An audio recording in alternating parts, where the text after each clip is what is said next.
ఆ ప్రార్థనలు ప్రారంభోత్సవానికి ప్రభు నీ బిడ్డలకి వాక్యమును వాగ్దానమును మీరు అందజేయబోతున్నారని పరిశుద్ధాత్మ దేవుని అడిగి ప్రాధాయపడుతూ ముందుకు వెళ్తూ ఉండగా ప్రభు నాకు ఇచ్చిన వాక్య ధ్యానం యోహాను సువార్త 14వ అధ్యాయము 12వ వచనం.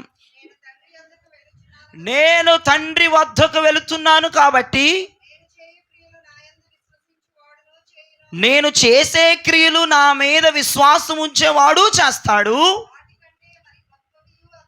వాటి కంటే గొప్ప కార్యాలు చేస్తాడు. గట్టిగా చప్పట్లు కొడుతూ ప్రభు నామాన్ని ఘనపరచండి. హల్లెలూయా. నేను చేసే కార్యాలు మీరు చేయాలి. ఈ రోజున ఎంత మంచి మాట ప్రభు విడుదల చేస్తున్నాడు చూడండి. రాత్రి యేసయ్య చేసే కార్యాలు మనం చేయబోతున్నాము. ఇంకో విషయం ఏంటి చెప్పనా, మీకు మంచి విషయం చెప్పను. ఇంకో మాట, యేసయ్య కంటే గొప్ప కార్యాలు చేయబోతున్నాము. ఎప్పుడు ఎప్పుడు ఇది పట్టుకోవాలి. విశ్వాసం ఉంచినప్పుడు, మీరు నా మీద విశ్వాసం ఉంచగలిగితే నేను చేసే కార్యాలు చేస్తారు. మీరు నమ్మగలిగితే నాకంటే ఘనమైన కార్యాలు మీ పట్ల జరిగిస్తాను.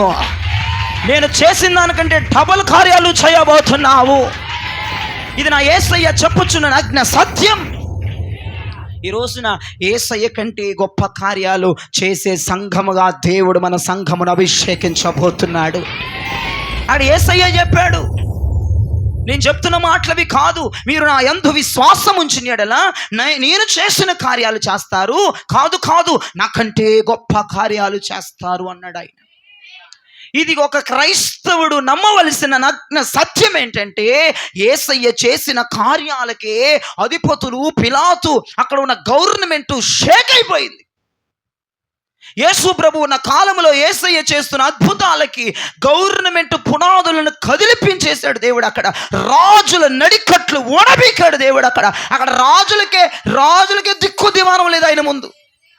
ఇప్పుడు ఈయనంటాడు, మీకు మంచి మాట చెప్తే నచ్చితే గట్టిగా ఆమెను చెప్పండి. ఇప్పుడు ఈయనంటాడు, నేనున్న రోజుల్లో నేను చేసిన కార్యాలు గవర్నమెంట్ సిస్టాన్ని వణికించేసింది, పునాదుల్ని కదిలించేసింది, రాజుల నడికట్లను విరిచేసింది.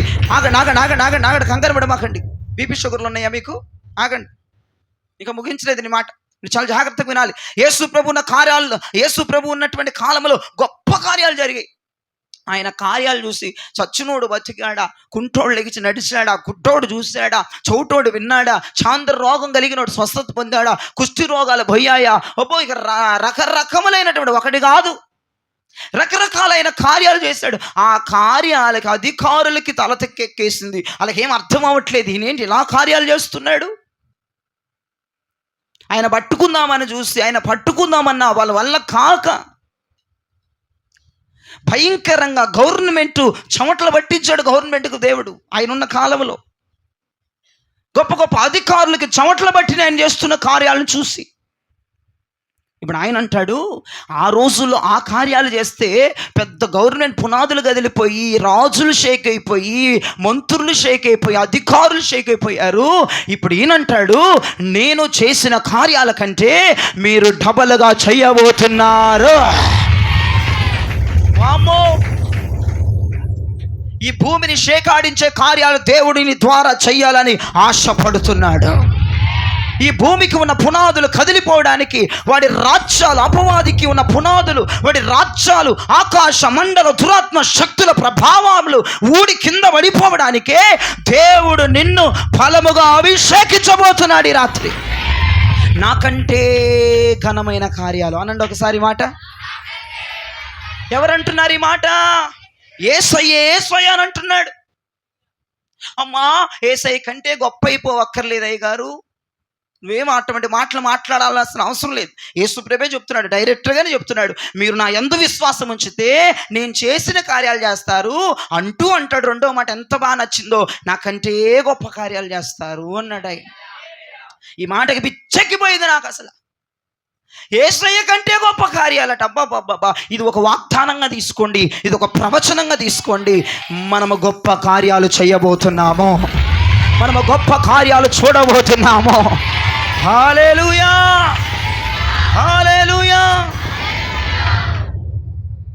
ప్రభువుని కలిగి ఉంటే, ప్రభువు మీద విశ్వాసం ఉంటే ఆయన కంటే ఘనమైన కార్యాలు దేవుడు మన పట్ల చేయిస్తాడు. ఘనమైన కార్యాలు మనల్ని చూసేటట్లుగా ప్రభు చేస్తాడు మన జీవితంలో.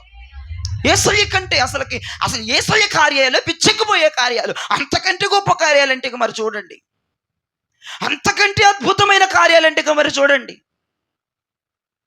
ఇప్పుడు ఆయన కార్యాలు వర్ణించలేకే మనం చచ్చిపోతున్నాం రోజు రోజుకి.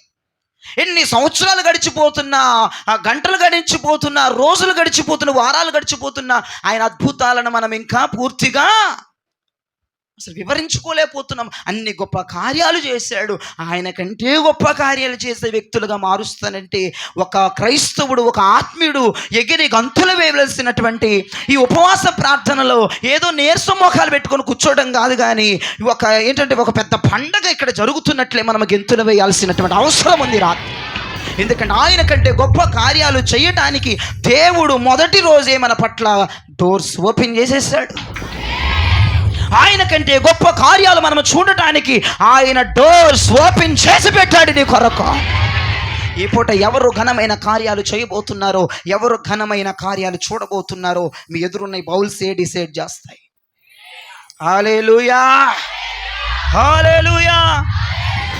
నేను ఆలోచిస్తూ ఉన్నాను, ప్రభువా నీకంటే గొప్ప కార్యాలు మీరు చెయ్యాలి, నాకంటే గొప్ప కార్యాలు నువ్వు చెయ్యాలి, నాకంటే నేను చేసిన కార్యాల కంటే నువ్వు ఇంకా గొప్ప కార్యాలు చూడాలి అని మీరు అంటున్నారు. ఇది ఎలా సాధ్యం? బైబిల్లో ఎక్కడన్నా రిఫరెన్సులు గట్రా ఏమైనా ఉన్నాయా? ఎవరి జీవితంలోనైనా ఒకవేళ ఇవి జరిగాయా? ఎవరైనా ఇలా చేయగలిగారా? ఎందుకంటే వాక్యములో నుంచి మనం బయటికి ఎక్కడికి కూడా వెళ్ళకూడదు. అది వాక్య విరుద్ధం. అది ఏది చెప్పినా వాక్యములోనే చెప్పాలి. అర్థమవుతుందా? నేను ఇప్పుడు ఈ రిఫరెన్స్ మీకు ఇచ్చేసేసి ఫలానా పాస్టర్ గారు ఫలానా ఊర్లో ఉంటాడు, యేసయ్య కంటే గొప్ప కార్యాలు చేశాడు అంటే యూట్యూబ్లో వాళ్ళు నా అడ్రస్ కనుక్కొని మరి అంటారు వచ్చి వినేవాళ్ళు వాక్యం. మీరు దాన్ని నాది అనకపోయినా యూట్యూబ్లో వాక్యం వినేవాడు ఎంత ఛార్జ్ అయినా నా ఇంటికి వచ్చి దండి వెళ్తాడు. వాక్యంలో చూపించామనుకో తన్నడు, ఆయనను ఘనపరుస్తాడు. దేవునికి స్తోత్రం. ఇప్పుడు నేను వాక్యంలో చూపిస్తాను. ఇప్పుడు ఇదే మాట నేను వాక్యంలో చూపిస్తాను. ఏ మాట? యేసయ్యమన్నాడు, మీరు నాకంటే గొప్ప కార్యాలు చేస్తారు. ఎప్పుడు? నా యందు విశ్వాసం ఉంచి నన్ను కలిగి ఉన్నవారైతే అప్పుడు మీరు నాకంటే గొప్ప కార్యాలు చేసేటట్లుగా నేను చేస్తాను. దేవునికి స్తోత్రం చెప్పండి. యేసు ప్రభువు ఏమన్నాడు? నేను చేస్తాను, నాకంటే గొప్ప కార్యాలు, శూర కార్యాలు, మహత్కార్యాలు నీ ద్వారా జరిగిస్తాను, నీ ద్వారా చూపిస్తాను. మన జీవితాల్లో దేవుడు ఆ కార్యము చేయడానికి ఒక ఉదాహరణ మీకు చెప్తాను. అది ఏలియా కాలం. ఏ కాలం అది? గట్టిగా చెప్పాలి, నా వైపు చూడాలి, బైబిల్లోకి వెళ్ళొద్దు. అది ఎవరి కాలం అంట? ఏలియా కాలములో ఏలియాకి ఒక శిష్యుడు ఉన్నాడు. ఆ శిష్యుడి పేరు చెప్తారా? గట్టిగా చెప్తారా? ఎలీషా. మీరు చాలా జాగ్రత్తగా వినాలి. అది ఏలియా కాలం. ఏలియా కాలంలో ఏలియాకు ఒక గనుడైన శ్రేష్టమైన శిష్యుడు ఉన్నాడు. ఆయన పేరే ఎలీషా గారు. Praise the lord. అయితే ఎలీషా ఒక రోజు ఏలియాని ఒకటి అడిగాడు.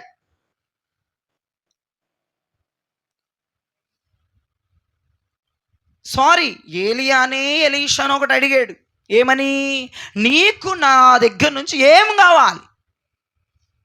చాలా జాగ్రత్తగా మనసు పెట్టాలి మీరు.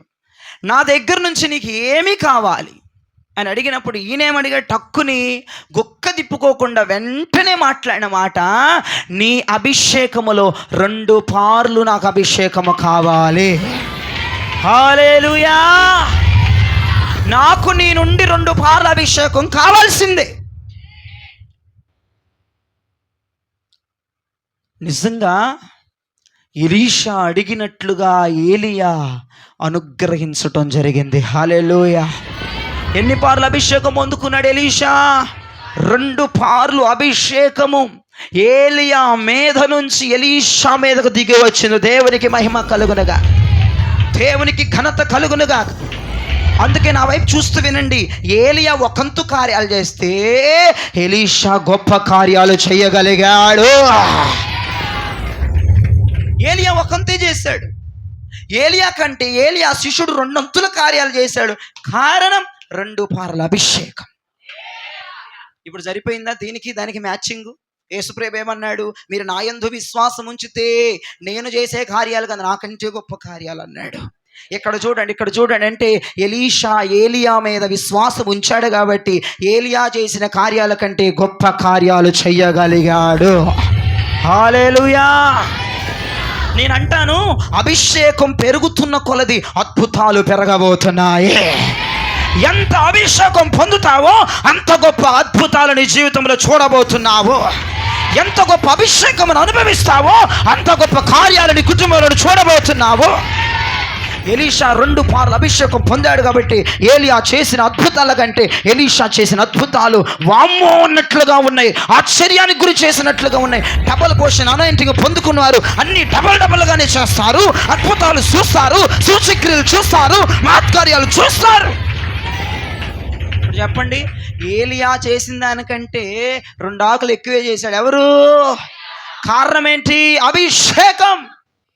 నేను అంటాను, అభిషేకం లేనివాడు నా ప్రభు బిడ్డ కాదు. అభిషేకం లేనివాడు అద్భుతాలు చూడు. అభిషేకం లేనివాడు ఆశ్చర్యకార్యాలు చూడలేడు, ఆశ్చర్యకార్యాలు చేయలేడు. నేను అందుకే నెత్తినోరు కొట్టుకుంటున్నాను, ఆత్మను పొందుకోండి అని. అభిషేకం విలువ నీకు తెలిస్తే ఈ రాత్రి మొట్టమొదటిగానే గగనమును చీల్చుకుని దేవుని ఆత్మ ఒక్కొక్కరి శిరస్సుల మీదకు దిగి రాబోతుంది. నేను ఫస్టే చెప్పా, ఒక డోర్ ఫస్టే మహిమ కలిగిన డోర్ దేవుడు అసలు మామూలుగా ఓపెన్ చేయలేదు, లాకర్. ఏమన్నాడు? నా కంటే మీరు గొప్ప కార్యాలు చూడాలి, చెయ్యాలి. హల్లెలూయా, హల్లెలూయా, హల్లెలూయా. యేసయ్య కంటే మనం గొప్ప కార్యాలు చెయ్యాలి, చూడాలి అంటే దానికి ఏమి అవసరము? అభిషేకము. హల్లెలూయా. ఏది అని బంగారము నగలో గట్ర అడిగితే ఇదే కదరా బాబా తీసుకొని ఇచ్చేసేవాడేమో ఏలియా. కానీ బంగారము కానీ, అయ్యా ఏలియా గారు మీ మెడలో ఎంత లావు గోల్డ్ చైన్ ఉంది కదా, అది నాకు ఇవ్వవా అని అడిగితే ఓ ఇదే కదా అని ఇచ్చేసేవాడేమో. నీ చేతికి అదిగో 8 గ్రాములు లేదంటే కాసు ఉంగరం, ఇంత లావున ఉంగరం ఉందిగా, అది నాకు ఇచ్చేయమంటే అది ఇదే కదా అని ఇచ్చేసేవాడేమో. కానీ అడిగిన ఒక మంచి అద్భుతమైన మాట ఏంటంటే, నీ అభిషేకములో నాకు 2 పారులు నా మీదకి రావాలి. నీవు కలిగిన దానికంటే నాకు 2 పారులు నా మీదకి రావాలి అనగానే అప్పుడు ఏలియా అన్నాడు ఎలీషాతో, అమ్మో ఎంత కష్టమైనది అడిగావో. అభిషేకం కష్టమా ఈజీనా అండి? ఏదో ఒక గోల్డ్ చైన్ అడిగితే అది ఈజీనే ఇచ్చేయడానికి ఏలియాకి. అయ్యా నీకున్న భూమి నాకు కొంచెం రాసిస్తావా, నా తల్లిదండ్రులు చూసుకోవాలి, వెనక భార్య బిడ్డలు ఉన్నారు, ఓకే తీసేసుకోమనేవాడేమో. ఈజీగా ఆస్తి పత్రాలు చేతిలో పెట్టేసేవాడేమో, ఈజీగా మెళ్ళ ఉన్నటువంటి గోల్డ్ చైన్ తీసి ఇచ్చేసేవాడేమో, ఈజీగా చేతికున్న ఉంగరం తీసి ఇచ్చేసేవాడేమో. కానీ అంటాడు అక్కడ ఏలియా, నువ్వు చాలా కష్టమైంది అడిగావు నన్ను. ఈ మాటలు బైబిల్లో మనం చూద్దాం. 2వ రాజుల గ్రంథం 2వ అధ్యాయము 9-10 వచనాలు మీరు చూడగలిగితే, 2వ రాజుల గ్రంథం 2వ అధ్యాయం 9-10 వచనాలు మీరు చదవగలిగితే, వారు దాటిపోయిన తరువాత ఏలియా ఎలీషాను చూచి నేను నీ యొద్ద నుండి తీయబడక మునుపు, నీ యొద్ద నుండి వెళ్ళిపోక మునుపు నీ కొరకు నేనేమి చేయకూడదువో, నీ కొరకు నేను ఏమి చేయకూడదునో దానిని అడుగు అని చెప్పగా ఎలీషా అన్నాడు, నీకు కలిగిన ఆత్మలో 2 పాలు నా మీదకి వచ్చినట్లు దయచేయమని 2 పాలు నాకు కావాలని చెప్పాడు. అందుకు చూడండి ఏలియా ఏమంటున్నాడు ఎలీషాతో, నీవు అడిగినది కష్టతరముగా ఉన్నది. చాలా కష్టమైంది అడిగా ఎలీషా. బంగారం అడగలేదు, వెండి అడగలేదు, భూమి అడగలేదు, పొలం అడగలేదు, నాకున్న సంఘాలు అడగలేదు, నాకున్న విశ్వాసాలు అడగలేదయ్యా. అవి అడిగినానికి ఈజీగా ఇచ్చేసేవాడినేమో. నువ్వు అడిగింది చాలా కష్టం. అయినప్పటికీ కూడా అక్కడ ఒక సజెషన్ ఇస్తున్నాడు. సరే అయినప్పటికీ కూడా అయితే నీ యొద్ద నుండి తీయబడినప్పుడు, నీ యొద్ద నుండి నేను ఆరోహణమైపోయేటప్పుడు నేను నీకు కనబడిన ఎడల, నేను ఒకవేళ నీకు కనబడితే ఆ ప్రకారం నీకు లభించును. నువ్వు అనుకున్న ప్రకారమే నీకు జరగబోతుంది. హల్లెలూయా. ఏమండి, మనం అనుకున్నది చాలా కష్టమండి. ప్రార్థనా పరులైతే అభిషేకం విలువ తెలుస్తుంది, అభిషేకాన్ని అడుగుతారు. మీరు మరలా చెప్తున్నాను, మర్చిపోవద్దు. అభిషేకం ఉన్నోడే గొప్ప కార్యాలు చేస్తాడు. అభిషేకం ఉన్నోడే ఘనమైన కార్యాలు చేస్తాడు. అభిషేకం ఉన్నోడే బలమైన కార్యాలు చూస్తాడు వాళ్ళ జీవితాల్లో. అభిషేకం లేకుండా కార్యాలు జరగవు. ఇది నేను ఖచ్చితంగా చెప్పగలను. ఎలీషా అభిషేకం పొందుకున్నాక కార్యం చేశాడు, అభిషేకం పొందుకోకుండా కార్యాలు చేశాడా? పొందుకున్నాకే, అభిషేకం పొందినాకే బలమైన కార్యాలు జరిగాయి ఎలీషా పట్ల. ఎలీషాను చూసిన వాళ్ళందరూ అదిగో అదిగో వస్తున్నాడు ఏలియా, దేవుడు ఎక్కడ? అదిగో ఏలియా ఆత్మ కలిగిన వాడు వస్తున్నాడు. హల్లెలూయా. 2 పారల అభిషేకం కలిగి చీల్చేశాడు నదిని అక్కడ పట్టుకొని, అంతే అర్థాన్ని. ఎంత గొప్ప కార్యాలు! ఏలియా కంటే డబల్గా చేశాడు. ఏలియా కంటే 2 ఆకులు ఎక్కువే చేశాడు. కారణం ఏంటంటే అభిషేకం. అంటాడు, అయ్యో ఈ 2 పారుల అభిషేకం రావాలంటే నీకు ఈజీగా ఆశ దోశ ఇదంటారు కదండి అప్పుడు. నువ్వు అడిగింది ఏమన్నా చిన్నదా? మీరు అనుకుంటారు, మీ దృష్టిలో ఏమో లోకానుసారం ఇవన్నీ పెద్దగా ఉంటాయి, కానీ దేవుని విషయంకి వచ్చేటప్పుడు అభిషేకం అభిషేకమేలే, వచ్చినా రాపోయినా పర్లేదులే, ఈ ఆయిల్ పెడతాడంట, పెట్టుకొని నాకు ఇది పోతే సాల్లే, నీకు దీని విలువ తెలియదు. చాలా కష్టం. అభిషేకం పొందుకోవడం చాలా కష్టం. అభిషేకం ఒక నడినెత్తి మీదకి దిగి రావడం చాలా కష్టం. అక్కడ నేను చెప్తున్న మాట కాదు, స్వయాన ఏలియానే అన్నాడు, అది చాలా కష్టమైంది. అడిగావు నువ్వు, అభిషేకం కావాలా? అమ్మో చాలా కష్టం ఎలీషా. సరేలే, ఎలాగో నువ్వు ఆశపడ్డావు కాబట్టి, కోరుకున్నావు కాబట్టి, నేను ఎత్తబట్టం గనక నువ్వు చూస్తే, చాలా జాగ్రత్తగా వినాలి ఈ మాటే మీరు, నేను ఎత్తబట్టం గనక చూస్తే, ఆరోహణం అవ్వడం గనక నువ్వు చూస్తే, నేను నీ వద్ద నుంచి తీయబట్టం గనక నువ్వు చూస్తే, ఖచ్చితంగా నువ్వు కోరుకున్నట్లే నీకు జరిగిద్దే. ఈరోజు అభిషేకం పొందుకోవాలని ఎంతమందికి ఆశ ఉంది అంటే మీరేం చూపించక్కర్లేదు, అందరూ చేతులు ఎత్తారు. ఇప్పుడు సరే ఆశ అయితే ఉంది, కానీ ఇప్పుడు మీరు ఆరోహణం అవుతున్న ఏలియాను చూడగలగాలి, లేకపోతే అభిషేకం నీ మీదకి రాదు. నువ్వు ఆరోహణం అవుతున్న ఏలియాని చూడలేకపోతే, ఎత్తబడుతున్న ఏలియాని చూడలేకపోతే, అగ్ని రథములతో కొనిపోబడుతున్న ఏలియాని, ఆ దైవజనుణ్ణి, ఆ ప్రవక్తని చూడలేకపోతే అభిషేకం రాదు. అభిషేకం రావాలంటే ఖచ్చితంగా లేపబడుతున్నోడిని, ఎత్తబడుతున్నోడిని, అగ్ని రథాలు అగ్ని గుర్రాలతో రివ్వున ఎగిరిపోయేవాడిని చూడగలగాలి. ఇప్పుడు చూడగలగాలంటే ఎట్లా చూస్తారు? ఇప్పుడు అక్కడ మీకు ఒక మాట చెప్తాను. ఇప్పుడు ఎలీషా పని ఎట్లా ఉందంటే, వాష్రూమ్ వెళ్ళడానికి కూడా టైం లేదు. ఒక మాటలో చెప్పాలంటే వాష్రూమ్కి వెళ్ళడానికి కూడా టైం లేదు. అట్లా కళ్ళప్పగించుకొని చూడాలి ఇప్పుడు ఏలియాని. ఇప్పుడు వాష్రూమ్కి పోతే ఎప్పుడు ఎగిరిపోతే, ఇప్పుడు ఏంటి అభిషేకం ఎగిరిపోతే. అవునంటారు కదంటారా? నేను చెప్తుంది వాస్తవం కదా? కొన్ని బుర్రకాయలన్నా ఓపండి, బుర్ర లోపండి, చెప్తుంది వాస్తవం కాదా? ఇక్కడ బొమ్మల్లా కూర్చోమాకండి.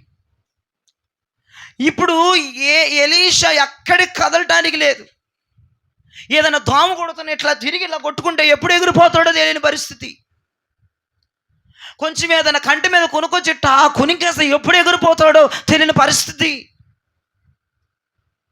కళ్ళకి కర్రలు పెట్టుకొని చీపురు పూలలో పెట్టుకొని చూస్తున్నట్టుగా అట్లా కళ్ళప్పకి చూస్తున్నాడు. ఎందుకంటే అభిషేకం రావాలి. హల్లెలూయా. అభిషేకం రావడం చాలా కష్టం అన్నాడు మా అయ్యగారు. వినాలి చాలా జాగ్రత్తగా. అభిషేకం పొందుకోవడం అంత ఈజీ కాదు, అది చాలా కష్టం. ఇప్పుడు ఆ కష్టమైన అభిషేకముని నేను నిర్లక్ష్యం చేయకూడదు. ఇప్పుడు కళ్ళప్పగిచ్చి చూడాలి. ఏ దృశ్యాన్ని చూడాలంటే, ఏలియా అగ్ని గుర్రముల మీద రథముల పైన ఎగిరిపోవడం నేను చూడాలి. ఇప్పుడు నీకు ఆకలేసిన అక్కడి నుంచి వంటగదిలోకి వెళ్ళకూడదు. నీ కాఫీ తాగాలన్నా టీ తాగాలన్నా వెళ్ళిపోయి వంటగదిలో స్టవ్ వెలిగించకూడదు. ఎందుకంటే ఇక్కడ ఆరోహణం జరిగిపోద్దేమో. ఏంటంటే ఏలియా ఎత్తబడిపోతాడేమో. అక్కడ ఎలీషాకి ఎలా ఉందంటే, అమ్మో నాన్న తలుచుకుంటుంటేనే పెద్ద బేభత్సంగా ఉంది నాకైతే. ఎంత నరకం అనుభవించి అక్కడి నుంచి చూస్తున్నాడు. ఆశ కలిగిన ప్రాణం అది. అభిషేకం మీద ఎంత తీవ్రంగా ఉంటే వాష్రూమ్ కూడా వెళ్ళట్లా, ఆకలేస్తున్నా తినట్లా, ఎవడ గదిలిచ్చినా దోమ కొడుతున్నా చెమ కొడుతున్నా కదలట్లేదు. ఎంత ఆశ కలుగున్నాడండి అభిషేకం కొరకు. అభిషేకం విలువ నీకు తెలిస్తే నువ్వు నిర్లక్ష్యం చేయవు. ఈ రోజున నీ నిర్లక్ష్యానికి గల కారణం ఏంటంటే, అభిషేకం విలువ నీకు తెలియదు. ఎలీషాకు అభిషేకం విలువ తెలుసండి.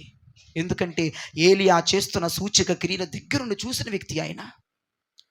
ఏలియా చేస్తున్న కార్యాలు ఇతను కూడా కొన్నిసార్లు పంచుకోవడానికి, హెల్పింగ్ చేయడానికి దగ్గరున్న వ్యక్తి ఎలీషా. కల్లారా చూశాడు అభిషేకాన్ని. ఇప్పుడు అభిషేకాన్ని పొందుకోవాలని ఆశపడ్డాడు ఎలీషా. తప్పంటారా? అయితే చెప్పేశాడు ఏలియా, ఒక నగ్న సత్యం చెప్పాడు. నువ్వు అడిగింది చాలా కష్టం రా నాన్న, నువ్వు అడిగింది చాలా కష్టం.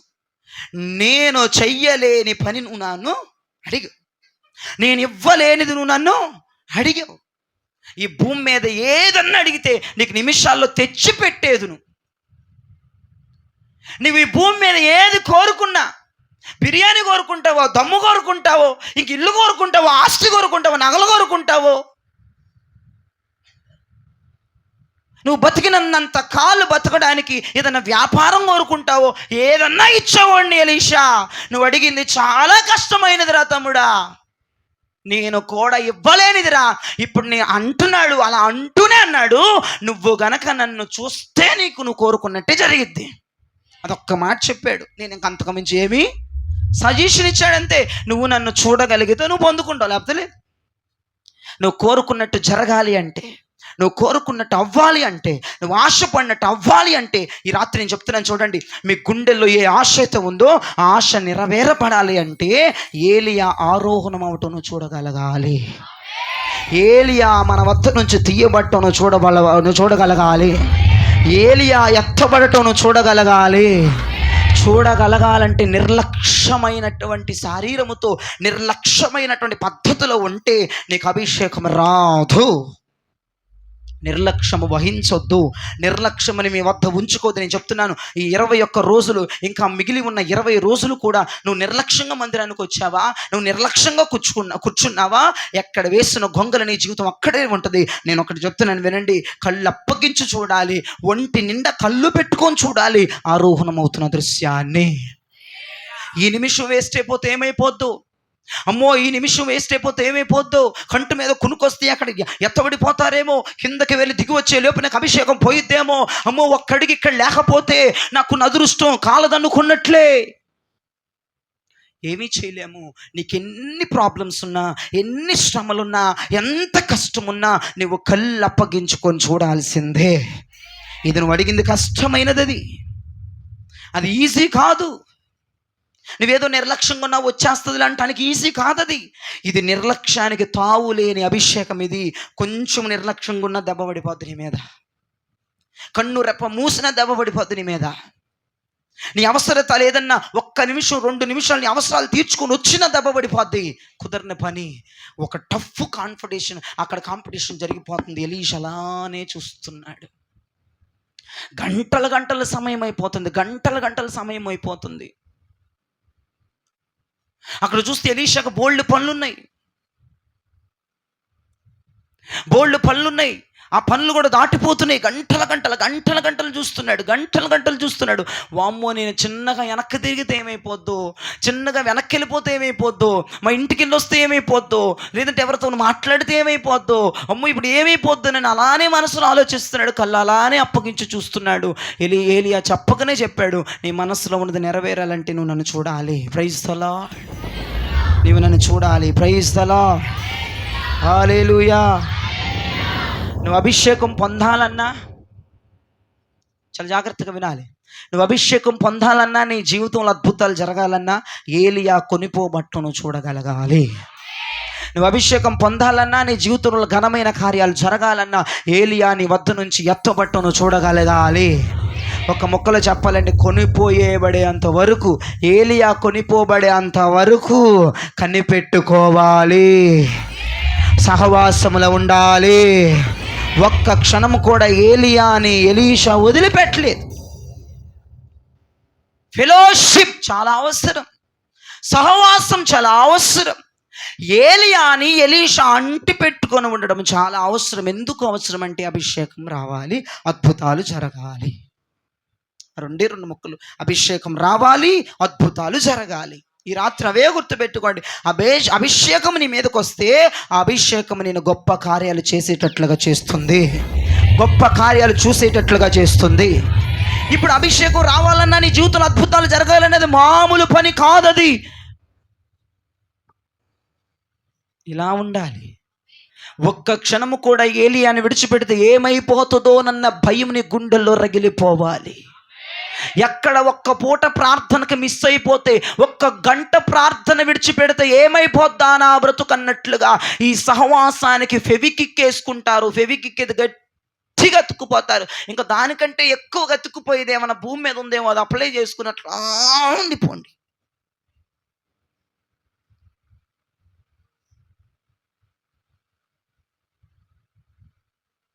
కొంచెము తేడా అయినా ఫెవికాల్ అయితే కుదరదు, అది ఊడిపోద్ది.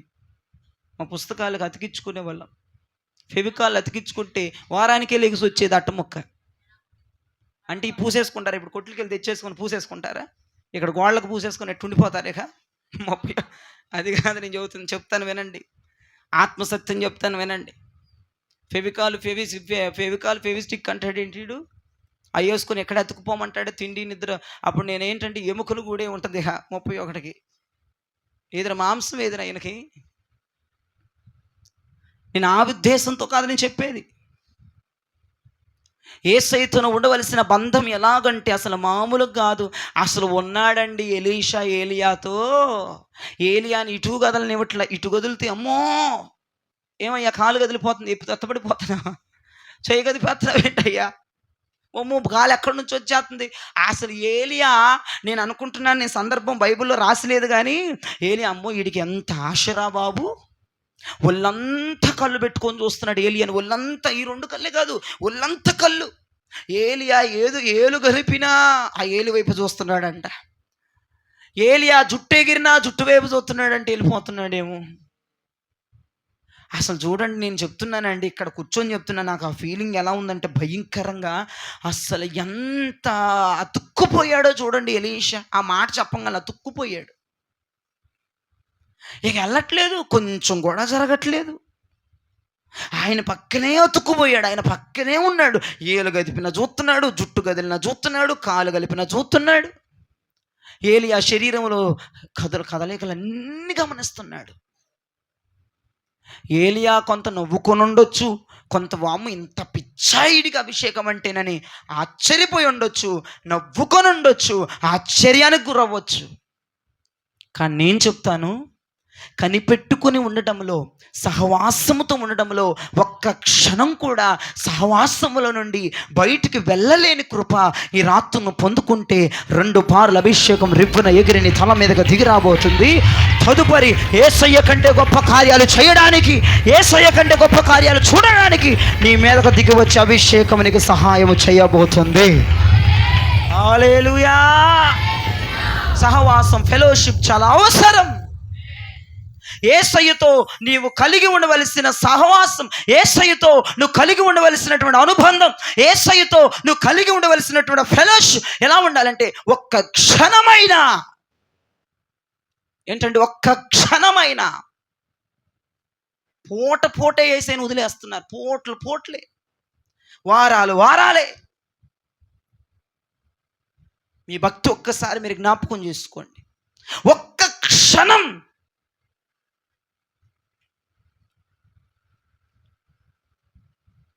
అందుకే ఒక భక్తుడు కూడా ఇట్లా అన్నాడు, యేసయ్యా నా హృదయ స్పందన నీవే కదా. ఆ భక్తుడు పాడుతున్న మాట చూసారా? హృదయ స్పందన ఎవరంటండి ఆయనకి? యేసయ్య మనసును గ్రహించగలిగిన భక్తుడు అనుకుంటా అలా రాశాడు ఆయన. యేసయ్య నా హృదయ స్పందన నీవే అంటే యేసయ్య కదలికలు, యేసయ్య మనస్సు, యేసయ్య స్వభావం, యేసయ్య ఇదంతా ఎవరికి తెలుసు? ఆ భక్తుడికి బాగా తెలుసు. ఆయన ఎలాంటోడో, ఏ టైంలో ఎలాగుంటాడో, ఆయన మైండ్ సెట్ ఎలాంటిదో, ఆయన కనిక్రమ ఎలాంటిదో, ఆయన కృప ఎలాంటిదో, అన్ని మూమెంట్స్ తెలిసి ఉన్న వ్యక్తి అయ్యుండొచ్చు ఈ పాట రాసిన వ్యక్తి. మహానుభావుడు ఆయన. ఆయన అంటాడు, యేసయ్యా నా హృదయ స్పందన నీవే కదా, విశ్వామంతా నీ నామమో, విశ్వామంతా నీ నామమో, గణనీయము. నీవు కనిపించని రోజున ఒక క్షణమొక యుగముగా, నీవు కనిపించని రోజున ఒక క్షణమొక యుగముగా మారేనే. నీవు నడిపించిన రోజున యుగ యుగాల తలపు మది నిండేనే. నీవు నడిపించిన యేసయ్యా యుగ యుగాల తలపు మది నిండేనే. యుగ యుగాల తలపు మది నిండేనే. యేసయ్యా నా హృదయ స్పందన నీవే కదా. విశ్వమంత నీ నామము గణనీయము. విశ్వమంత నీ నామము గణనీయము. విశ్వమంత నీ నామము గణనీయము. విశ్వమంత నీ నామము. హల్లెలూయా. అక్కడ రాయబడిన మాట, నీవు కనిపించకపోతే ఒక క్షణము ఎంత ఎంత నిగూఢమైన సత్యాన్ని ఆ భక్తుడు అక్కడ పెట్టాడు చూడండి. నువ్వు కనబడకపోతే క్షణం ఒక యుగంలాగా ఉంటుందంట అతనికి. నేనేం చెప్తానంటే, ఎలీషా ఒక్క క్షణము కూడా విడిచిపెట్టలేదు ఏలియాని. అది సహవాసం అంటే, అది ఫెలోషిప్ అంటే. సహవాసములు అలా నువ్వు ఉండగలిగితే, నీకు సహవాసం ఏం నేర్పిస్తుందో తెలిసి ఈ రాత్రి నీకు సహవాసం నేర్పిస్తున్న ఒక మంచి సబ్జెక్టు, సహవాసములో అభిషేకం ఉంది అనండి ఈ మాట. ఇప్పుడు రెండో మాట చెప్తాను, నా వెనకాల చెప్పండి. సహవాసములు అద్భుతాలు ఉన్నాయి అనండి ఈ మాట. ఇప్పుడు రెండు కలిపి చెప్పండి. హల్లెలూయా. సహవాసం నీకు అర్థమవుదు. సహవాసములో ఉన్న వ్యక్తి, ఫెలోషిప్లో ఉన్న వ్యక్తి. ఏంటి సహవాసం అంటే? ఏలియాను విడవని బంధం. ఒక్క క్షణమైనా, నేను ఒక క్షణమైనా నేను విడవలేనయ్యా. ఆ భక్తుడు అంటాడు రెండో చరణంలో, నువ్వు మాట్లాడకపోతే అసలు నాకు నిద్ర పట్టట్లేదయ్యా.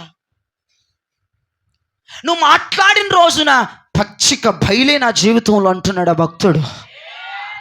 ఎంత మంచి మర్మాలు అతను ఈ పాటలో పొందుపరిచారు ప్రియదైవ జనమా. ఎంత గొప్ప నిగూఢమైన సత్యాలను అక్కడ ఆయన రాశాడు.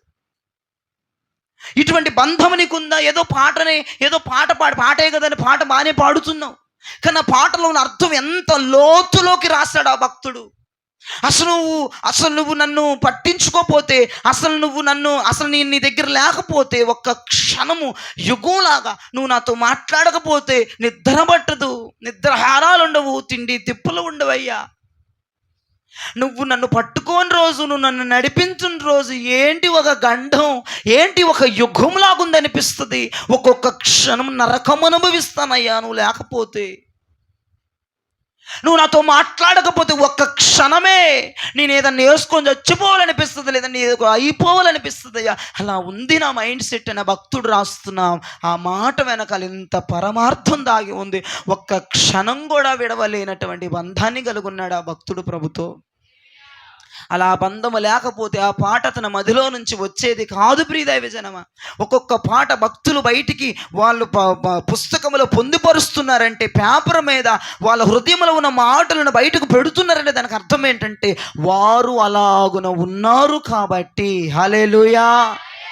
నేనేమో ఇప్పుడు వచ్చే వాళ్ళ గురించి చెప్పట్లేదు. ఇప్పుడు బ్రేక్ డ్యాన్స్లు వేసేవాళ్ళు, బ్రేక్ డ్యాన్సులు పాటలు వేసేవాళ్ళు, పాటలు పాడేవాళ్ళు, వాళ్ళ గురించి మాట్లాడేది. వాళ్ళు ఎలా పడితే అలా రాసేస్తున్నారు పాటలు. ఈ మధ్య ఎలాగైపోయిందంటే పాటలు ఎవడబడితే వాడు రాసేస్తున్నాడు. వాడికి ఇష్టం వచ్చిన ట్యూన్ పెట్టేస్తాడు, ఇష్టం వచ్చిన మాట పెట్టేస్తాడు. ఆ పాటకు అందం ఉందో, దానికి ఒక అర్థం ఉండదు. ఆ పాట పాడుకుంటే సంఘాల్లో అభిషేకం రాదు. ఏమండి, సంఘం మీదకి అభిషేకం దిగివచ్చే పాటలు రాస్తే నువ్వు ఆరాధన చేస్తుంటే ఆ పాటలో లీనమైపోయి ఆరాధన ఒక పరలోకపు దర్శనాన్ని చూసేయాలి. ఆ పాటలో ఇప్పుడు ఎవడు రాస్తున్నాడు అన్నటువంటి పాటలు. ఆ కాలంలో సమర్పణ కలిగిన సేవకులు తప్ప ఈ రోజుల్లో ఎవడు రాయలేకపోతున్నాడు ఆత్మను పొందుకునే పాటలు. ఆ కాలంలో అంటే సమర్పణ పొందుకునే ప్రతిష్ఠిత పరులు, ఇక నువ్వు తప్ప నాకు వేరొక దిక్కు లేదు అన్న వాళ్ళు రాసిన పాటలు సంఘాల్లో వాడుకుంటే ఆత్మదేవుడు బలంగా పనిచేస్తున్నాడు సంఘాల మీద. ఆ పాటలు పాడుతుంటే ఆటోమేటిక్గా గుండెల్లో నుంచి ఒక తెలియని దుఃఖం బయటకు వచ్చేస్తుంది, తెలియని అభిషేకం మీదకి వచ్చేస్తుంది. ఇప్పుడు ఏదండి ఇప్పుడు రాస్తున్న పాటలు సంఘాల్లో వాడుతుంటే స్టైల్ అయిపోతున్నాయి, కానీ ఎవడూ ఆత్మ పొందట్లేదు, ఎవడూ దాని గురించి మారు మనసు పొందట్లేదు. గమనిస్తున్నారు ప్రియ విజనమా? ఆ భక్తుడు గుండెల్లో దేవుడు పెట్టినటువంటి ఒక ఆకాంక్ష, ఒక్క క్షణం నిన్ను వదిలిపెడితే అయ్యా ఆ క్షణం నాకు నరకం అయిపోతుందయ్యా, నరకంగా ఉంది స్వామి, నేను తట్టుకోలేకపోతున్నాను, భరించి. ఎప్పుడుకంట? ఒక్క క్షణానికంట. హలో, ఒక్క క్షణానికి నరకం అనుభవిస్తున్నాడంట ఆ భక్తుడు. మరి నువ్వు ఫెలోషిప్లో లేకుండా, సహవాసంలో లేకుండా నువ్వు రోజులు ఎలా గడుపుతున్నావు? వారాలు ఎలా గడుపుతున్నావు దేవునితో సహవాసం లేకుండా? నాకు అర్థం అవ్వట్లేదు. ఆ భక్తుడు అంటాడు ఒక్క క్షణమే నాకు నరకంగా ఉంటుంది అంటాడు. మరి నువ్వు వారాలు, సంవత్సరాలు, రోజులు దేవునితో అటాచ్మెంట్ లేకుండా, దేవునితో కనెక్షన్ లేకుండా నువ్వు ఎలా బ్రతుకుతున్నావని అడుగుతున్నాను నేను. సహవాసం, ఏలియాతో కలిగి ఉన్న సహవాసం అతని మీదకి అభిషేకం దిగి వచ్చేటట్లుగా చేసింది. అంతేకాదు, అతడు ఏలియా కంటే ఘనమైన బలమైన కార్యాలు చేయడానికి, చూడటానికి అవకాశం అనుగ్రహించింది. చెప్పండి, అభిషేకం వస్తేనే అద్భుతాలని చెప్పండి గట్టిగా, లేకపోతే జరగవని చెప్పండి. అభిషేకం లేకపోతే అద్భుతాలు జరగవని చెప్పండి. అభిషేకం లేకపోతే అద్భుతాలు చూడలేమని చెప్పండి. హల్లెలూయా. అభిషేకం రావాలి, అద్భుతాలు జరగాలి అనండి ఈ మాట. మరొకసారి అనండి, ఇంకోసారి అనండి. ఈ అభిషేకం రావాలంటే నీ వంతుగా నువ్వేం చేయాలి? ఎట్లా? ఒక్క క్షణమైన హల్లెలూయా, హల్లెలూయా, హల్లెలూయా. ఒక్క క్షణమైన ఆయన మాట వినకపోతే, ఆయన దర్శనం చేసుకోలేకపోతే, ఆయన మందిరానికి రాలేకపోతుంటే ఒక్క క్షణం నీకు ఆటో అటాక్ లాగా ఉండాలి. ఇప్పుడు పోతానేమో నాయనో, దేవుని మాట నాకు వినపడలేదన్న గందరగోళం నీ మనసులో ఏర్పడిపోవాలి. నువ్వు ఇంత ప్రశాంతంగా ఉండడానికి గల కారణం ఏంటో తెలుసా? యేసయ్యతో నువ్వు కలిగి ఉన్న సహవాసము లేదు. ఈ రోజున వారాలు మందిరానికి రాని వాళ్ళు సహవాసంలో లేరు. ఒకవేళ మందిరంలోకి వచ్చి అశ్రద్ధగా ఉన్న వారికి దేవునితో సహవాసం లేదు. ఎలా బ్రతుకుతున్నారండి యేసయ్యతో సహవాసం కలిగి ఉండకుండా? యేసయ్య మాట వినకపోతే నేను సస్తానేమో ఇప్పుడు అన్నటువంటి భయం, ఆందోళన నేను కలగాలి కదా. ఆలోచించండి. ఈ పూట ఇక్కడికి వచ్చిన ప్రతి ఒక్కరు నాకు అర్థమవుతుంది, అభిషేకం యొక్క ఆశ బలముతో నువ్వు ఇక్కడ కూర్చున్నావు. నేను అంటాను, నువ్వు అనుకున్నట్టు జరగాలంటే నువ్వు సహవాసంలో, నువ్వు ఫెలోషిప్లో నువ్వు ఒక క్షణం కూడా విడిచిపెట్టకుండా ఫెలోషిప్లో బలంగా నువ్వు ముందు కొనసాగాలి. నువ్వు వచ్చిన మాట వాస్తవమే, నేను గుండెలో ఉన్న మాట నాకు అభిషేకం కావాలి, అంతకు మించి ఎక్కువ ఇంకోటి లేదు. ఇక్కడికి వచ్చిన వారికి ఖచ్చితంగా ఈ పూటకి మొదటి రోజు నా మీదకి అభిషేకం దిగి రావాలని గుండెల నిండా ఆశ పెట్టుకుని ఇక్కడికి వచ్చావు. నీ ఆశ మంచిదే, నీ కోరిక మంచిదే. నువ్వు వచ్చిన టైం కూడా చాలామంది 5:30కి వచ్చుండొచ్చు, 5:45కి వచ్చుండొచ్చు, 6ంటికే వచ్చేసి కూర్చుండొచ్చు. నీ ఆశ చెప్తుంది నువ్వు అభిషేకం పొందుకోవాలని, నీ కంగారు చెప్తుంది నువ్వు అభిషేకం పొందుకోవాలని, నీ పరిగెత్తే విధానం చెప్తుంది నువ్వు అభిషేకం పొందుకోవాలని. తప్పు కాదు, అంత కరెక్టే. కానీ ఒకటి, ఏలియా ఆరోహణమై వెళ్తుంటే నువ్వు చూడగలగాలి. అలా ఆయన వెళ్తుంటే నువ్వు చూడాలంటే ఆయనతో కనెక్టింగ్లో ఉండాలి. అయ్యా నువ్వు వెళ్ళేటప్పుడు నాకు ఫోన్ చేయి, నేను ఇంటికి వెళ్ళి వస్తానంటే కుదరదు. ఫోను గట్రా ఉండదు అక్కడ. ఒకే ఒక్క నగ్న సత్యం చెప్పాడు, ఒకే ఒక్క స్టేట్మెంట్ చెప్పాడు, నీ మీదకి అభిషేకం రావాలంటే నువ్వు నన్ను ఎన్ని గంటలైనా, ఎన్ని రోజులైనా, ఎన్ని వారాలైనా కళ్ళు కాయలు కాసేలాగా నన్ను చూడాలి. ఫోన్ చేసి పిలవటాలు, మెసేజ్లు పెట్టయ్యా. ఎలీషా అని చెప్పాడా, ఏలియా గారు నాకు మెసేజ్ పంపించండి, నాకు వేరే పని ఉంది, నేను వెళ్ళిపోతున్నాను అనగా ఆయనకే తెలియదు ఎప్పుడు ఎత్తపడతాడు. ఎప్పుడు అగ్ని గుర్రాలు, ఎప్పుడు అగ్ని రథాలు వచ్చాయని కొనిపోతాయి, ఆయనకే టైం సరిగా తెలియదు. ఎలీషా మాట అనలేదు, నాకు మెసేజ్ పంపు, నాకు ఫోన్ చేయి.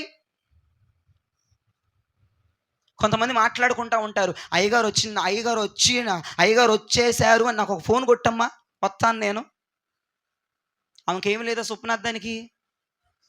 ఏమి లేదు, సహవాసం లేదు, ఫెలోషిప్ లేదు. అయ్యగారు వచ్చినాకే వస్తారు కొంతమంది. అయ్యగారు రంగాలు ఒక్క మిసురు గడి టిచ్చే వదిలే అమ్మా, ఈమె రయ్యను వచ్చి నా మీద పడిపోద్దంటగా, ఒక్క మిసురు గాలికి. అది ఫెలోషిప్పా? అది సహవాసమా?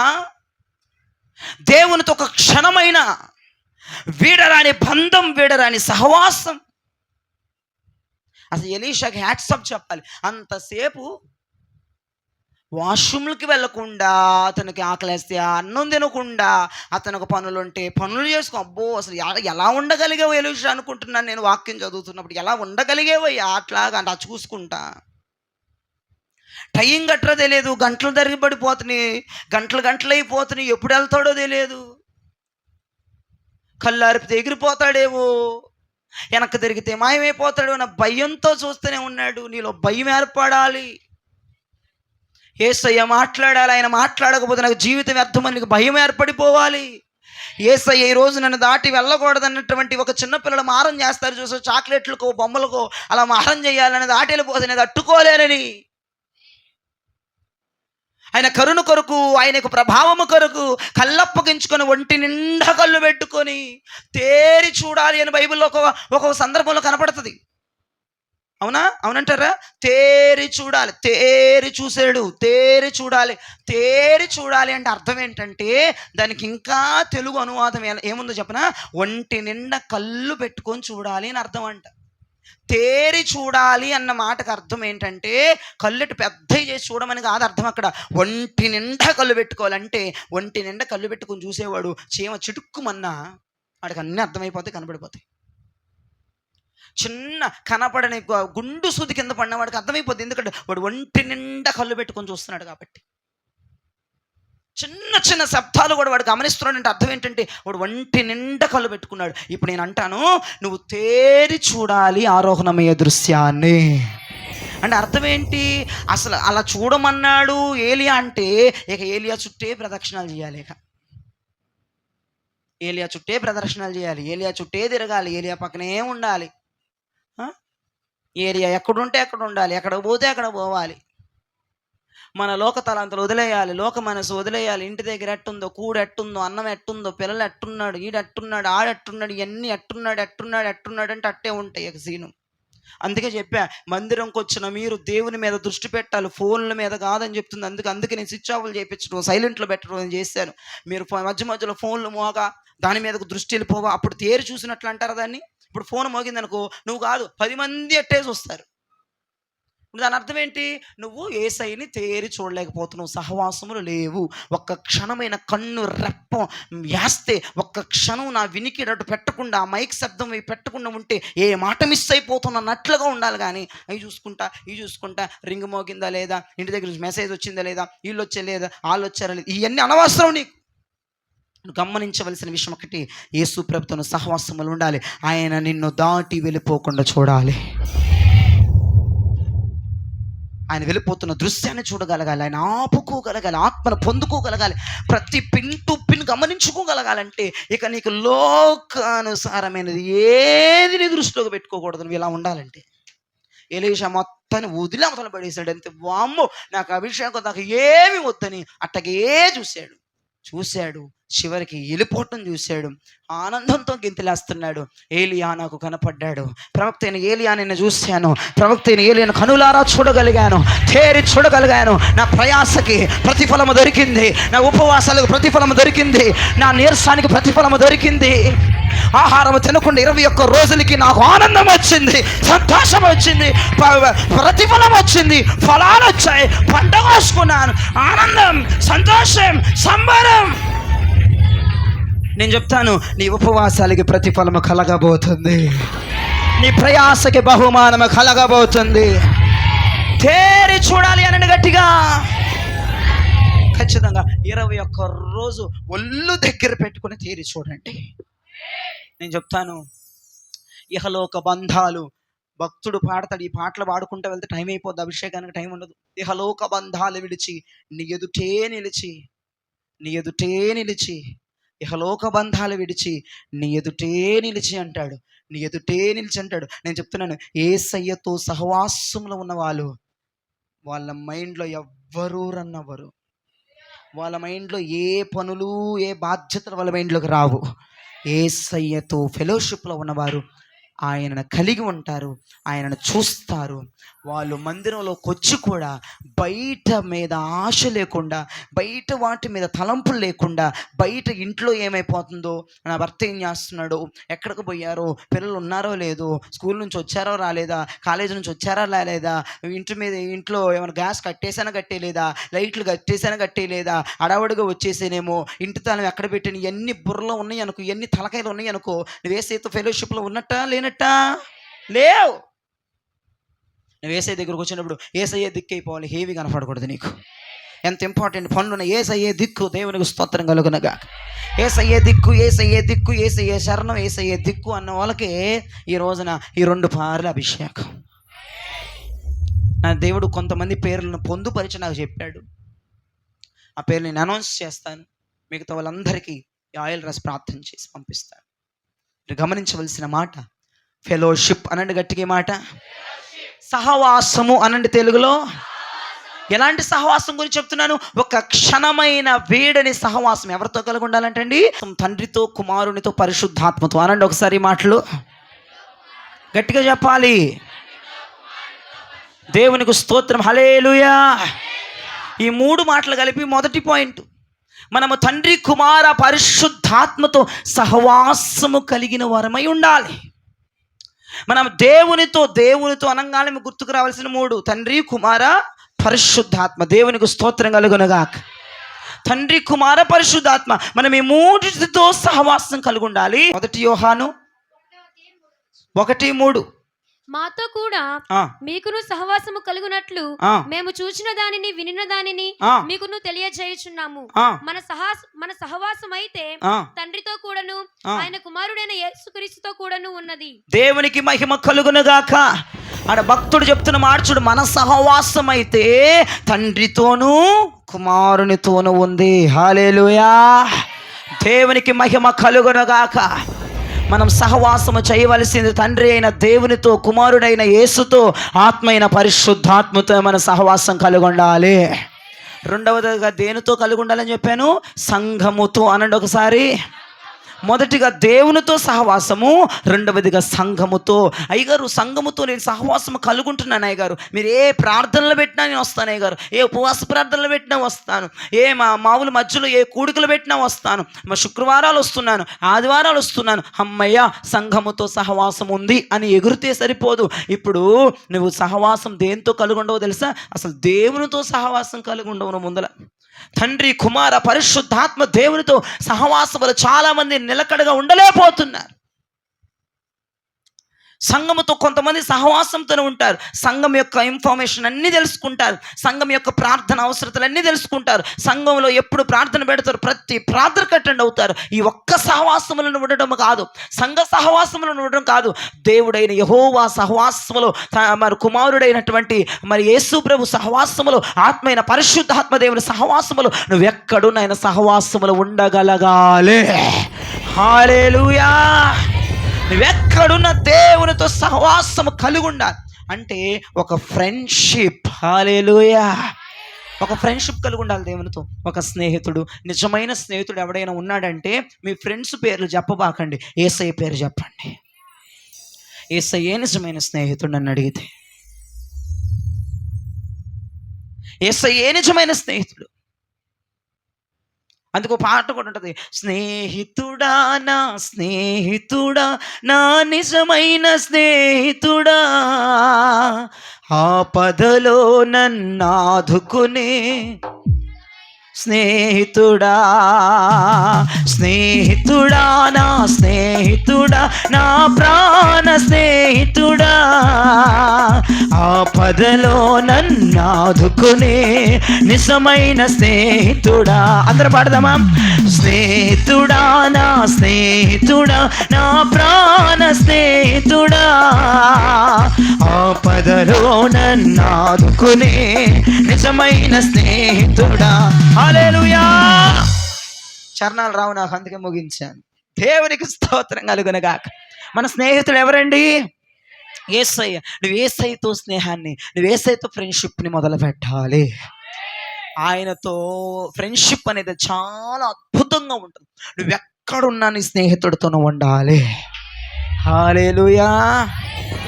అమ్మ ఫోన్ చేసింది అనుకో, ఎక్కడున్నావురా? మా ఫ్రెండ్ దగ్గర ఉన్నానంటారు. స్నేహితుడు అనగా ప్రతీది స్నేహితుడికి షేర్ చేసుకోవడం, ప్రతీది వాడి నిజమైన స్నేహితుడు, వాడు ప్రాణ స్నేహితుడు.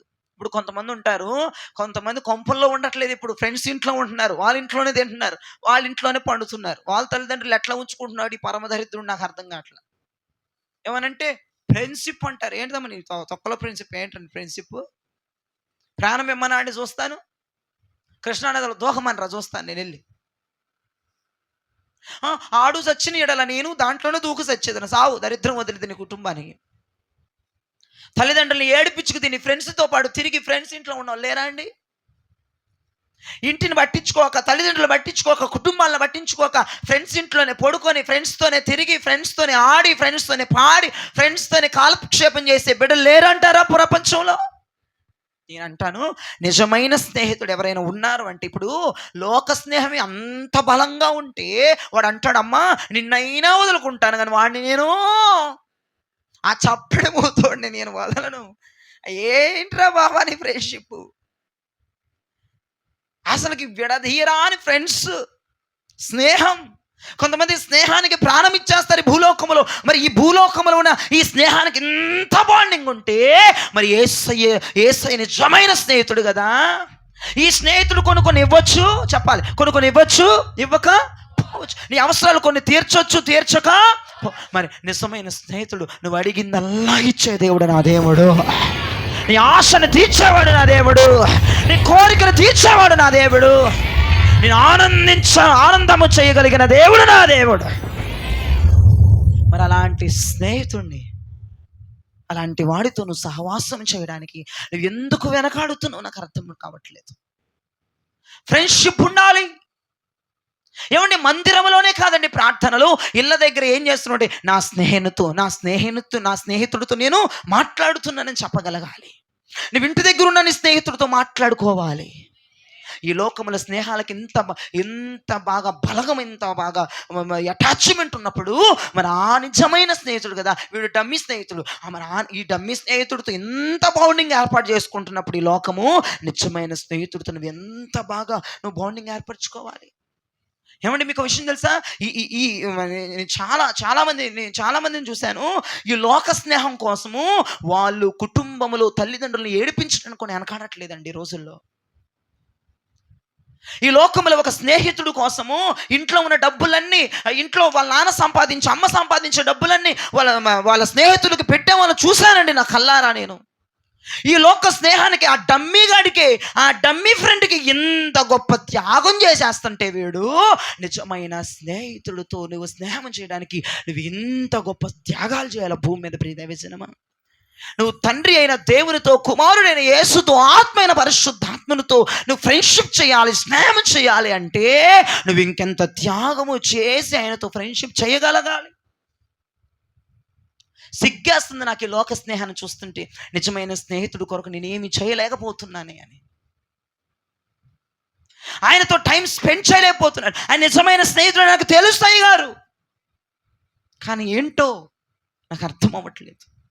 ఈ పూట నేను అంటాను, సంఘముతో మాత్రమే సహవాసము కలిగి ఉండటం గొప్ప కాదు, కానీ దేవునితో సహవాసము కలిగి ఉండటమే గొప్పతనము.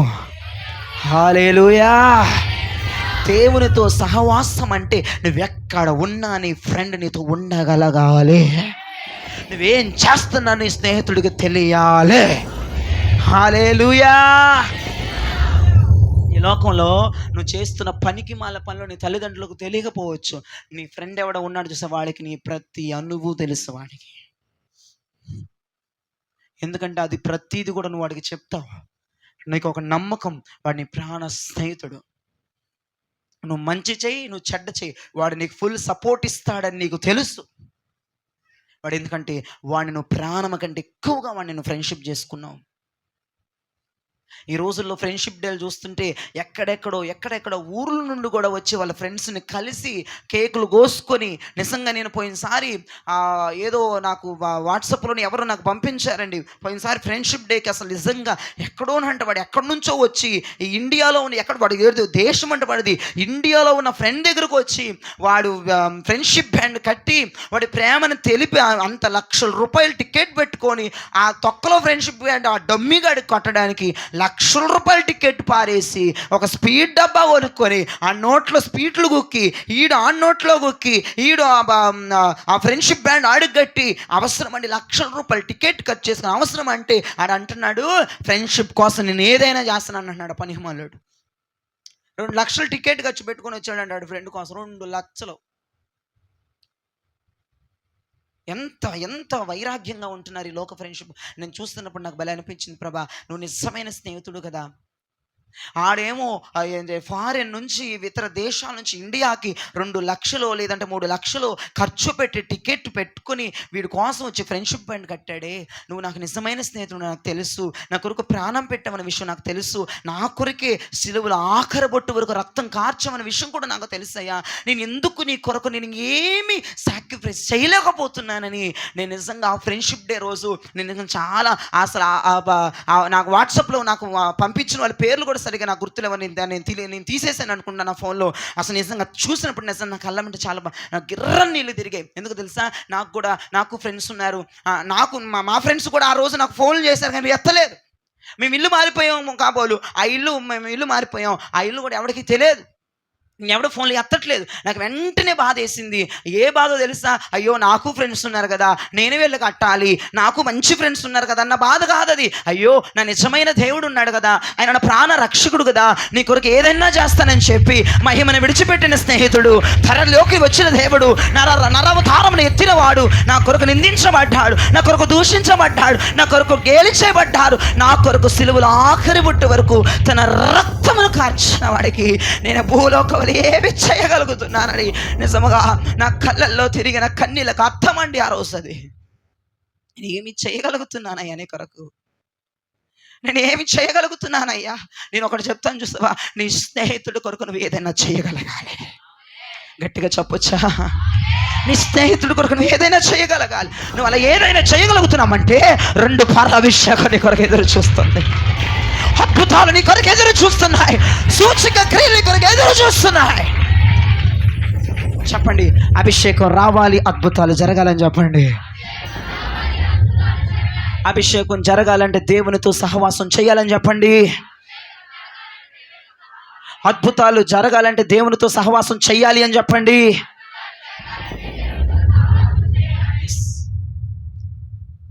మొదటిది దేవునితో సహవాసం, రెండోది సంఘంతో సహవాసం. సంఘంతో అందరూ కలిగి ఉంటారు సహవాసం. మన చర్చలో అయితే చాలామంది భక్తులు మానకుండా వస్తున్నారమ్మా. నీ సహవాసం సంఘంతోనే అయితే అభిషేకం రాదు, నీ సహవాసం నిజమైన స్నేహితుడితో అయి ఉండాలి. హల్లెలూయా, హల్లెలూయా. ఇంకో 3వ పాయింట్ చెప్పనా, నీ సహవాసం వాక్యముతో కూడా ఉండగలగాలి. నేను చెప్తున్నాను, నువ్వు దీంతో ఫెలోషిప్లో ఉంటే ఖచ్చితంగా నీ మీదకి అభిషేకం దిగొచ్చేస్తుంది.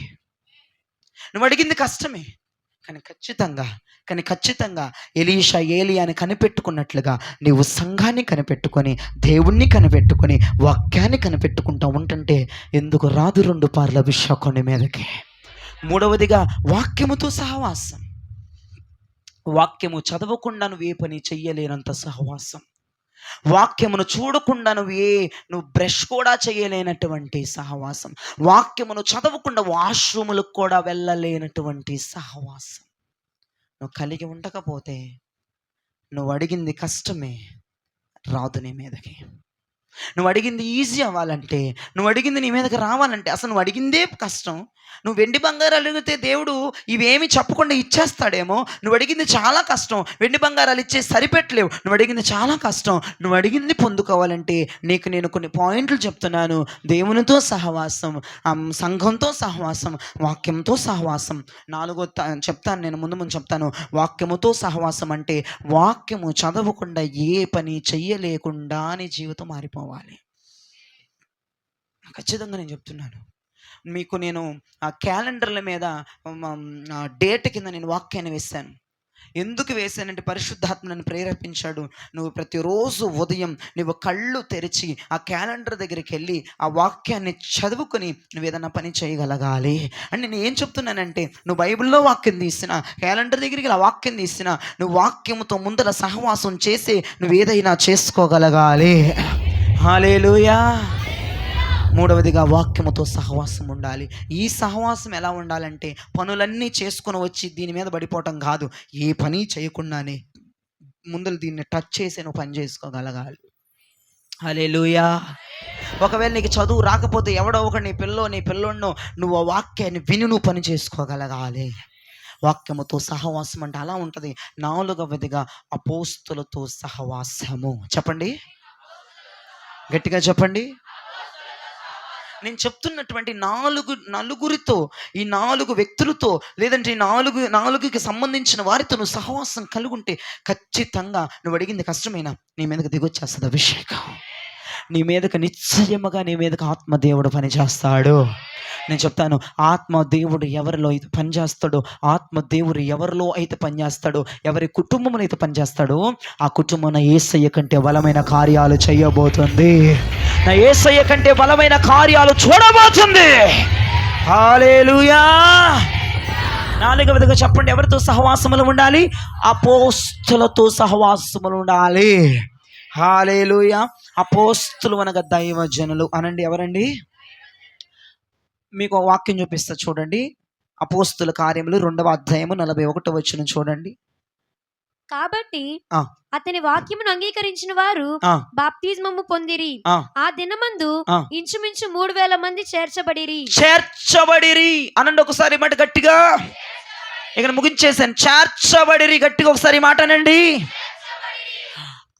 ఎప్పుడైతే ఈ అపోస్తులుడు వాక్యం చెప్పాడో, వాక్యం చెప్పిన తర్వాత బాప్తీసాలు ఇచ్చాడో, అందరూ కూడా బాప్తీసాలు తీసుకోవడానికి, వాక్యం వినిన ప్రతి ఒక్కరూ బాప్తీసం తీసుకోవడానికి చేర్చబడ్డారు. నేను చెప్తాను, అందరు దైవజనుల గురించి చెప్పట్లేదు, అపోస్తుల గురించి నేను చెప్తున్నాను. అపోస్తులు అంటే నేను చెప్తున్నాను చూడండి, సహవాసాలు వేరు, డినామినేషన్స్ వేరు. నేను చెప్తున్నాను, అపోస్తుల సహవాసముతోను ఉండాలి. అపోస్తుల వంటి దైవజనులు అంటే ప్రతిష్ఠత కలిగిన వారు వాళ్ళు.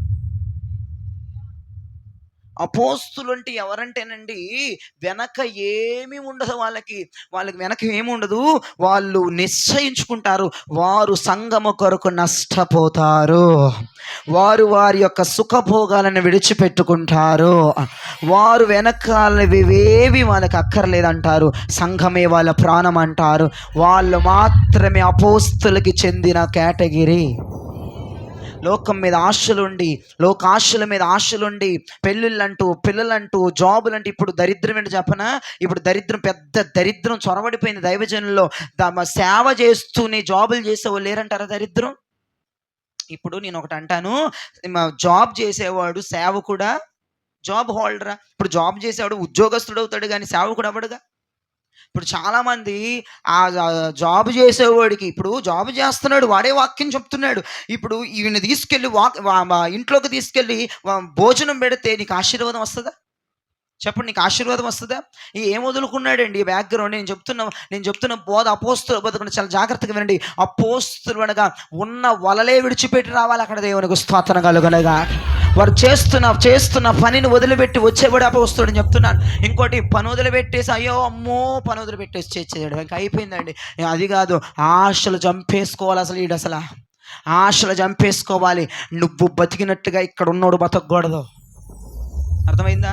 నీకు పిల్లలు కావాలి, నీకు లోక ఆశలు కావాలి, ఫంక్షన్స్ కావాలి, పెళ్ళిళ్ళు కావాలి, బంధువులు కావాలి. నువ్వు ఉన్నట్టు ఈడుంటే అపోస్తుడు అవ్వడు. అర్థమవుతుందని చెప్పేది.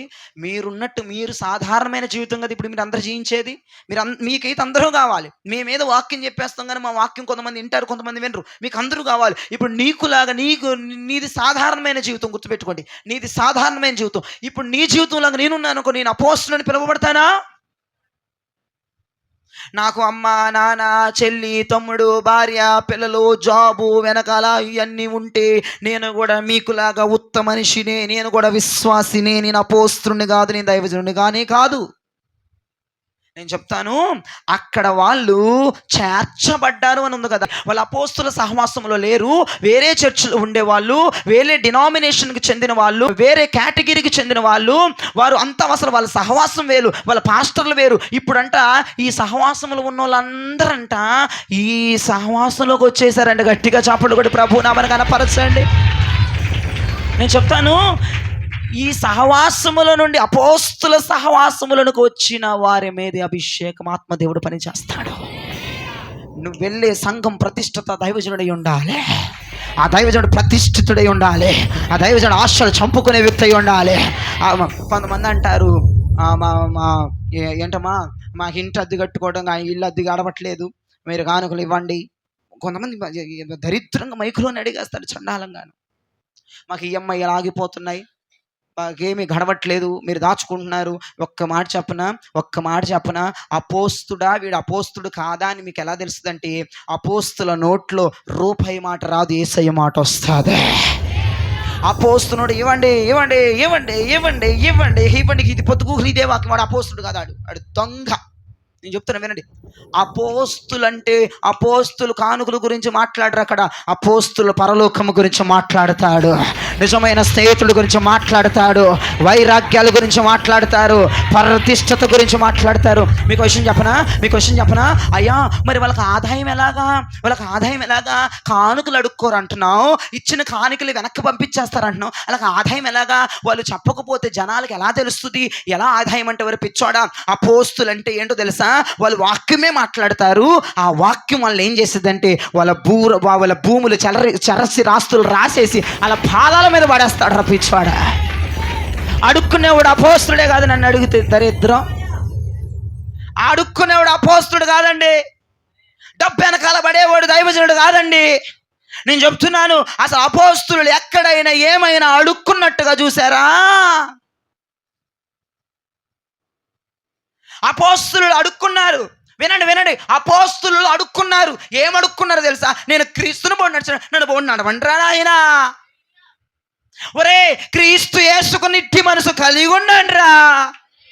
ఇది అడుక్కున్నారు. కానీ డబ్బు అడిగిన బోధ ఎక్కడా లేదు. బైబిల్లో చూపించండి, నాకు చూపించండి బైబిల్లో. వాళ్ళు డబ్బులు అడుక్కున్నట్లు కానీ, సందాల కోసం ప్రసంగాలు చెప్పినట్లు కానీ ఎక్కడ లేదు ప్రియ విజనమా.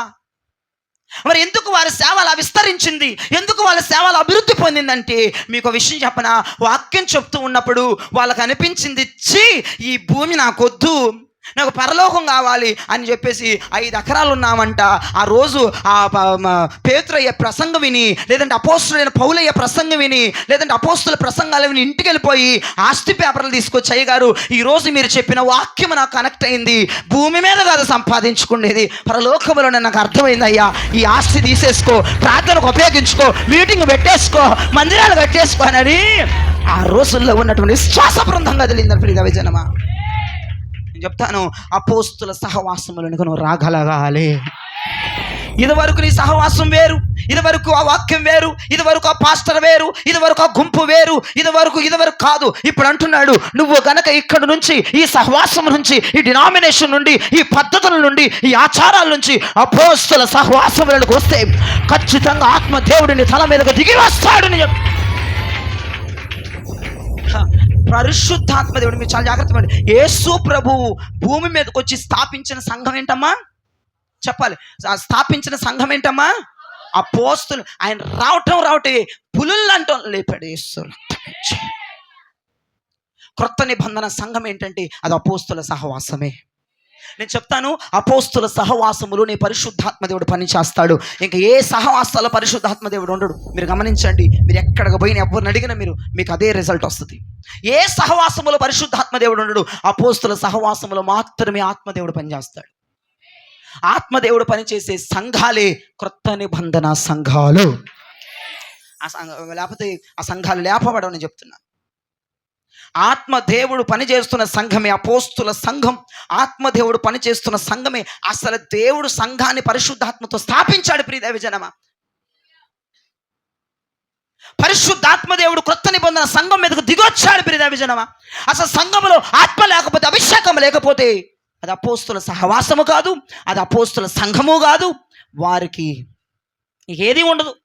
నేను చెప్తున్నాను కదా, ఏది ఉండదు. ఒక ముక్కలో చెప్పాలంటే నేను అంటాను, ఈ సహవాసం నుంచి ఈ సహవాసంలోకి ఎప్పుడు మీరు గెంతు వేస్తారో అక్కడ కూడా చూడండి. పేతురు గారు ప్రసంగం చెప్తున్నారంట.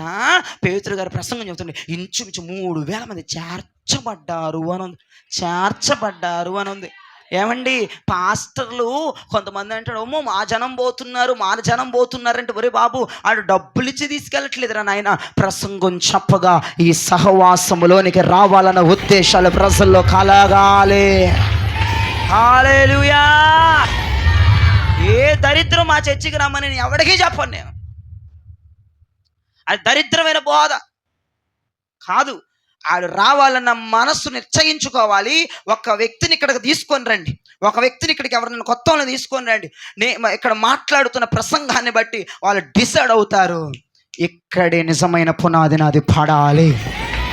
చాలామంది సాక్ష్యాలు చెప్పారు. అని నువ్వు చెప్తున్న వాక్యాలకి నేను ఇక్కడికే వస్తాను, ఇక్కడే ఏర్పడతాను, ఇక్కడే బాప్తిజం తీసుకుంటాను, నీ దగ్గరనే బాప్తిజం తీసుకోవాలనియా. నేను అక్కడ బాప్తిజం తీసుకొని ఖచ్చితంగా, ఎందుకంటే నేను అలాగ డబ్బులు ఇవ్వలేదు, ఏమి నేను చేయలేదు. వాళ్ళని నాకు తూతు మంత్రాలు, మాయల మంత్రాలు నాకు రావు. ఇక్కడ మాట్లాడుతున్న వాక్యాన్ని బట్టి వారు ఇదివరకు వేరే సహవాసము, వేరే సంఘమైనా వారు నిశ్చయించుకొని చేర్చబడుతున్నారు. ఇప్పుడు ఎక్కడికంటే అపోస్తుల సహవాసములకు వారు చేర్చబడుతున్నారు. హల్లెలూయా. అపోస్తుల సహవాసముతో మనం కలిగి ఉండాలి. అపోస్తులతో సహవాసం కలిగి ఉండాలి. అపోస్తుడు వంటి దైవజనుడితో సహవాసము కలిగి ఉండాలి. ఒక ప్రతిష్టత కలిగి, ఒక మారు మనసు కలిగి, ఒక వైరాగ్యం కలిగినోడితో నువ్వు సహవాసం కలిగి ఉంటే అభిషేకం నీ సొంతం, అద్భుతాలు నీ సొంతం, అద్భుతాలు ఆశ్చర్యకార్యాలు నీ సొంతం. హల్లెలూయా. చేర్చబడ్డారు. ఏం చేయబడ్డారమ్మా? చేర్చబడ్డారు. ఎంత గొప్ప కృప ప్రియ దైవజనమా. జ్ఞాపకం చేసుకుందామా? ఇప్పుడు చెప్పండి, మరో వరుసగా చెప్పండి. ఫస్ట్ ఎవరితో సహవాసం కలిగి ఉండాలమ్మా? దేవునితో సహవాసం కలిగి ఉండాలి. రెండవదిగా ఎవరితో సహవాసం అమ్మా? మూడవదిగా ఎవరితోనమ్మా? నాలుగవదిగా వినండి, మొదటిగా దేవునితో సహవాసం అంటే దేవునితో మనం ఫ్రెండ్షిప్ చేయాలి. దేవునికి స్తోత్రం కలుగును గాక. ఫ్రెండ్షిప్ అంటే ఒక దగ్గరే పరిమితమా? అన్ని చోట్ల పరిమితమా? అన్ని చోట్ల పరిమితం. అంటే నీ ఇష్ట అవిష్టాలన్నీ కూడా నీ ఫ్రెండ్స్కి తెలిసే ఉంటాయి. కాబట్టి దేవునితో సహవాసం కలుగున్నాడు, ఖచ్చితంగా అభిషేకం పొందుకుంటాడు. వాడు ఎక్కడున్నా సరే దేవుని ఇష్టాన్ని నెరవేరుస్తాడు. ఫ్రెండ్ కదా, నా ఫ్రెండ్ కోసం ఏదన్నా చేస్తానంటాడు. ఈ భూలోకంలో యేసయ్య కోసం ఏదన్నా చేసేయగలగాలి. అదే ఫ్రెండ్షిప్. దేవునికి స్తోత్రం. దేవునితో సహవాసం. రెండవదిగా సంఘము. నేను సంఘం గురించి కొన్ని విషయాలు చెప్తాను మీకు. సంఘంతో సహవాసం కలుగున్న వాళ్ళు దేవునికి స్తోత్రం. సంఘానికి రాకుండా సాకులు, మాయలు, మంత్రాలు చేసేవాళ్ళు ఉంటారు. మంత్రగత్తులు ఉన్నారు మన చర్చిలో కొంతమంది. ఆ మంత్రగత్తులే వినండి.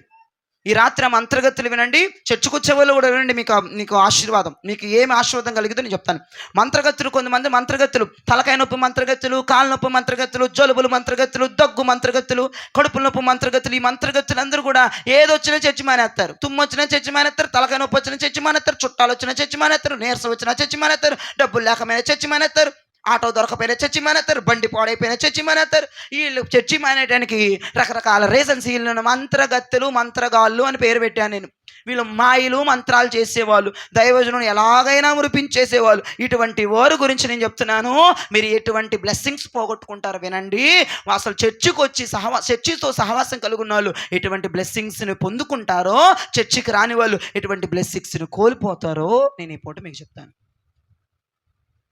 మంత్రగత్తులు పోగొట్టుకుంటున్నారు, చర్చకు వచ్చేవాళ్ళు పొందుకుంటున్నారు. దేవునికి స్తోత్రం కలుగునగా. అసలు చర్చిని విడిచిపెట్టకుండా, సంఘాన్ని విడిచిపెట్టకుండా, సంఘముకు వారము కూడా మానకుండా, ఏదైనా సంఘానికి వచ్చే తీరాలి అన్న మైండ్ సెట్తో చాలామంది భక్తులు మన సంఘానికి వస్తారు. ఏ చిన్న అవకాశం దొరికిద్దా, ఏ నొప్పి వస్తుందా, ఏ తలనొప్పి వస్తుందా, ఏ కాళ్ళ నొప్పులు వస్తాయి, ఏ ఆటో దొరకదా, ఏ బండి పాడైపోద్దా, ఎవరు నాతో సహవాసానికి రారా, చర్చికి వెళ్ళడానికి మానేద్దామని చూసే వాళ్ళు ఆశీర్వాదాలు పోగొట్టుకుంటారు. ఇక చర్చే నా ప్రాణం అనుకున్న వాళ్ళు ఆశీర్వాదాలు పొందుకుంటారు.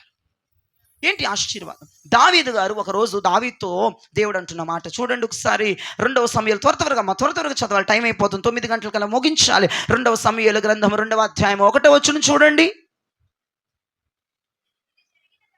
అమ్మ, మైక్ లో చదవండి అమ్మా. ఇది జరిగిన తరువాత యూదా పట్టణంలోనికి నేను పోదునా అని నేను వెళ్ళనా అని దావీదు యెహోవా యొద్ద విచారణ చేయగా యెహోవాకు చెప్తున్నాడు. పోవచ్చునని యెహోవా అతనికి సెలవిచ్చెను. నేను పోవలసిన స్థలమేదని, అయ్యా నేను వెళ్ళవలసిన స్థలమేదని యెహోవాను దావీదు అడుగగా, దావీదు మనవి చేయగా హెబ్రోనుకు పొమ్మని ఆయన హెబ్రోను అనండి గట్టిగా ఒకసారి మాట. హెబ్రోను అనగా సంఘము అని అర్థమైందా? హెబ్రూ భాషలో హెబ్రోన్ అనగా ఇది ఒక తెలుగులోకి వచ్చేటప్పటికి, తెలుగు అనువాదంలోకి వచ్చేటప్పటికి హెబ్రోను అన్న మాటకి సంఘము. ప్రైజ్ ద లార్డ్, హల్లెలూయా.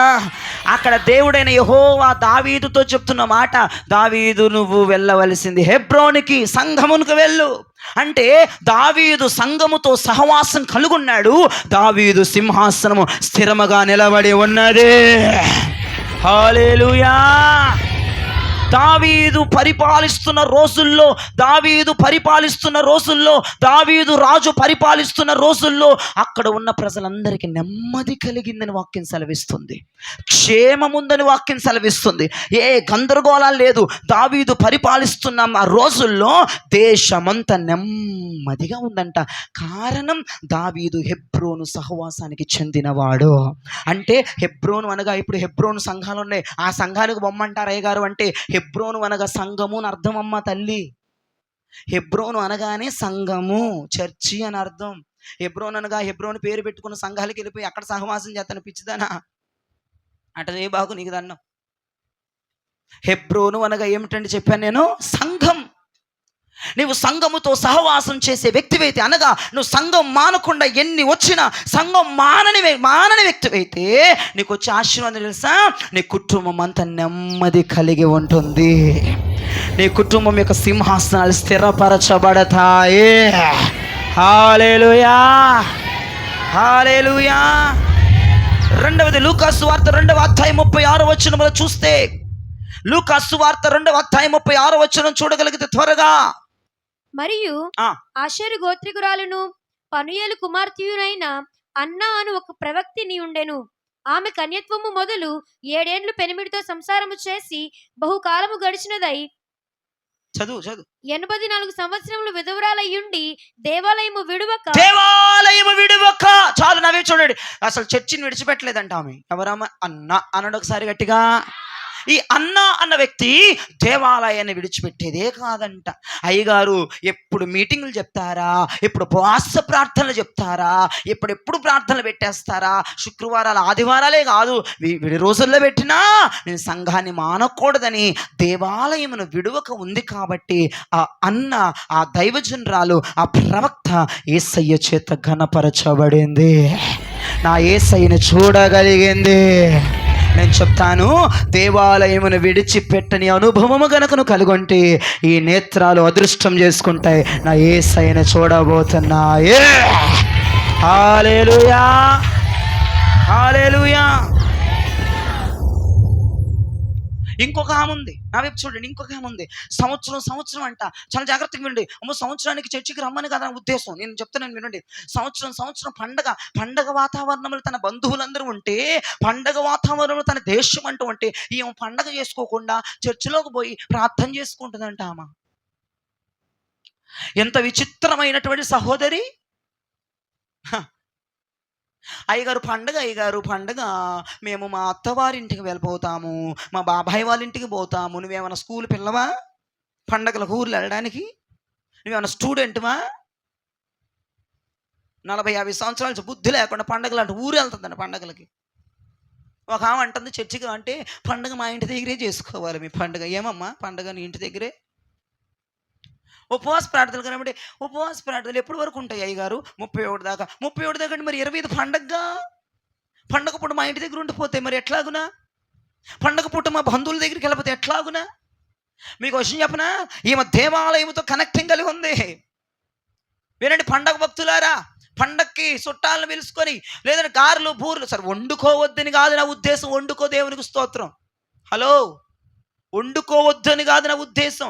పండగల పూట పండగల్లో నిమగ్నమైపోకుండా, పండగ భక్తుల్లో కలిసిపోకుండా, పండగ వాతావరణంలో కలిసిపోకుండా ఈమె ఏటేట చర్చకొచ్చేసి పండగ బయట జరుగుతుంటే ఆర్భాటాలు రంగులు మొత్తం బయట జరుగుతుంటే మొత్తం చేసుకొని బాగా దంభిర్యాలు చేసుకొని గారెలు బూరెలు చేసుకొని తింటా ఉంటుంటే వాళ్ళతో కలవకుండా ఈమె దేవాలయంలోకి వచ్చి దేవాలయంతో సహవాసంలో ఉంటుందంట. ఆమె పేరు హన్నా. అనండి గట్టికోసారి. వినండి చాలా జాగ్రత్తగా. ఆమె మందిరానికి రాగలిగింది కాబట్టి అద్భుతంగా దేవుడు ఆమె జీవితంలో కార్యము చెయ్యగలిగాడు. అద్భుతమైన కార్యం ఆమె జీవితంలో జరిగింది. మూసుకుపోయిన గర్భం డాక్టర్ల వల్ల కాని పని, బంధువుల వల్ల కాని పని, చుట్టాల వల్ల కాని పని, ప్రపంచం ద్వారా కాని పని యేసయ్య ద్వారా అయింది, మందిరం ద్వారా అయింది, సహవాసం ద్వారా అయింది. నేను అంటాను నీ సహవాసం సంఘముతో అయితే అద్భుతమైన కార్యం నా ప్రభు చేయబోతున్నాడు. హల్లెలూయా. నీ సహవాసం పండగలో నీ చుట్టాలతోనా సంఘంతోనా? నీ సహవాసము పండగలో బూర్లు గారెలతోనా సంఘంతోనా? కొంతమంది అంటారు ఏమమ్మా లేట్ వచ్చావంటే గారెలు ఉడికించలేక తెచ్చాను అయ్యగారు. నేను ఎవడేమన్నాడమ్మా అంత పిండి? నిజమండి, పండగలు జరుగుతుంటే ఏంటి వంట ఆడవాళ్ళు, గారెల బూట్లు ఆడవాళ్ళు ఉంటారు. లేదంటే కొంతమంది షాపింగ్లు ఆడవాళ్ళు ఉంటారు. నేను అంటాను సంఘముతో సహవాసం కలిగిన వాళ్ళు అద్భుత కార్యాలు చూస్తారంటాను. నేను ఎవడి వల్ల కాని పని దేవుడు చేస్తారు. దేవునికి మహిమ. సంఘానికి వచ్చేవాళ్ళని చెప్తాను, ఎవ్వడు చేయలేని పని నా దేవుడు నీ పట్ల చెయ్యబోతున్నాడు. హన్నా గర్భఫలం రావాలంటే డాక్టర్స్ చేతులు ఎత్తేశారు. మా వల్ల పిల్లల పుట్టరు, నీకు హోప్లెస్, నువ్వు దృష్టి పెట్టొద్దు. బంధువులేమి చేయలేకపోయారు, డాక్టర్లు ఏమి చేయలేకపోయారు, ఆయుర్వేదుల మందులు ఏమి చేయలేకపోయాయి. పిల్లలు పుట్టడానికి రకరకాల ప్రయత్నాలు చేసింది, ప్రకృతి ఏమి చేయలేకపోయింది హన్నా అని. నేను అంటాను హన్నా బంధువులతో లేదు, స్నేహితులతో లేదు, హంగామాల్లో లేదు, పండగల్లో లేదు, ఎవరితో లేదు, సంఘంలోకి వచ్చి సంఘ సహవాసములు ఉంది. ఈ భూమి మీద ఎవ్వడికి చెయ్యలేని పని నా యేసయ్య హన్నా పట్ల జరిగించాడు. నేను అంటాను సంఘముతో నీకు సహవాసం ఉంటే ఎవ్వడు చెయ్యలేని కార్యాలు నీ పట్ల నా ప్రభు చెయ్యబోతున్నాడు. ఎవ్వడు నీ ఆశ తీర్చలేడేమో నా యేసయ్య తీర్చబోతున్నాడు. నువ్వెవరితో సహవాసం ఉండాలి? అది దేవునికి స్తోత్రం. సంఘముతో సహవాసం ఉన్న వాళ్ళు గణపరచబడుతున్నారు, యేసయ్యను చూస్తున్నారు. సంఘముతో సహవాసం ఉన్న వాళ్ళు లోకములో ఎవడో చేయలేని పని యేసయ్య వాళ్ళకు చేస్తున్నాడు. సంఘములో సహవాసం ఉన్న వాళ్ళు కుటుంబాలు నెమ్మదిగా ఉంటే వాళ్ళ సింహాసనాలు స్థిరపడతాయి. దావీదు సంఘముతో సహవాసం ఉన్నవాడు అనండి. దావీదు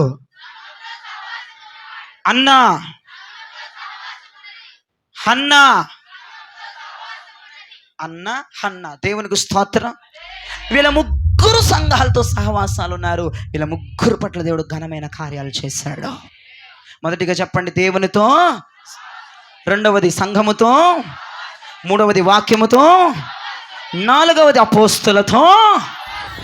అపోస్తులతోనే ఇతరులతోనా? అపోస్తులు అని నేను చెప్పాను కదా, వాళ్ళ నోటి నుండి లోకానుసారమైన మాటలు. నువ్వు లోకానుసారంగా పద్ధతిగా నువ్వు లోకానుసారంగా ఎగురుతూ ఉంటే ఎంకరేజ్మెంట్లు చెయ్యరు. దేవునికి స్తోత్రం. హల్లెలూయా. నువ్వు టిప్పు టింగూరంగా అయ్యి వేసుకుని తిరుగుతుంటే చూసి ఓర్చుకునేవాడు అపోస్తుడు. వైరాగ్య ప్రతిష్టతలు కలిగిన వాడు అపోస్తులుడు.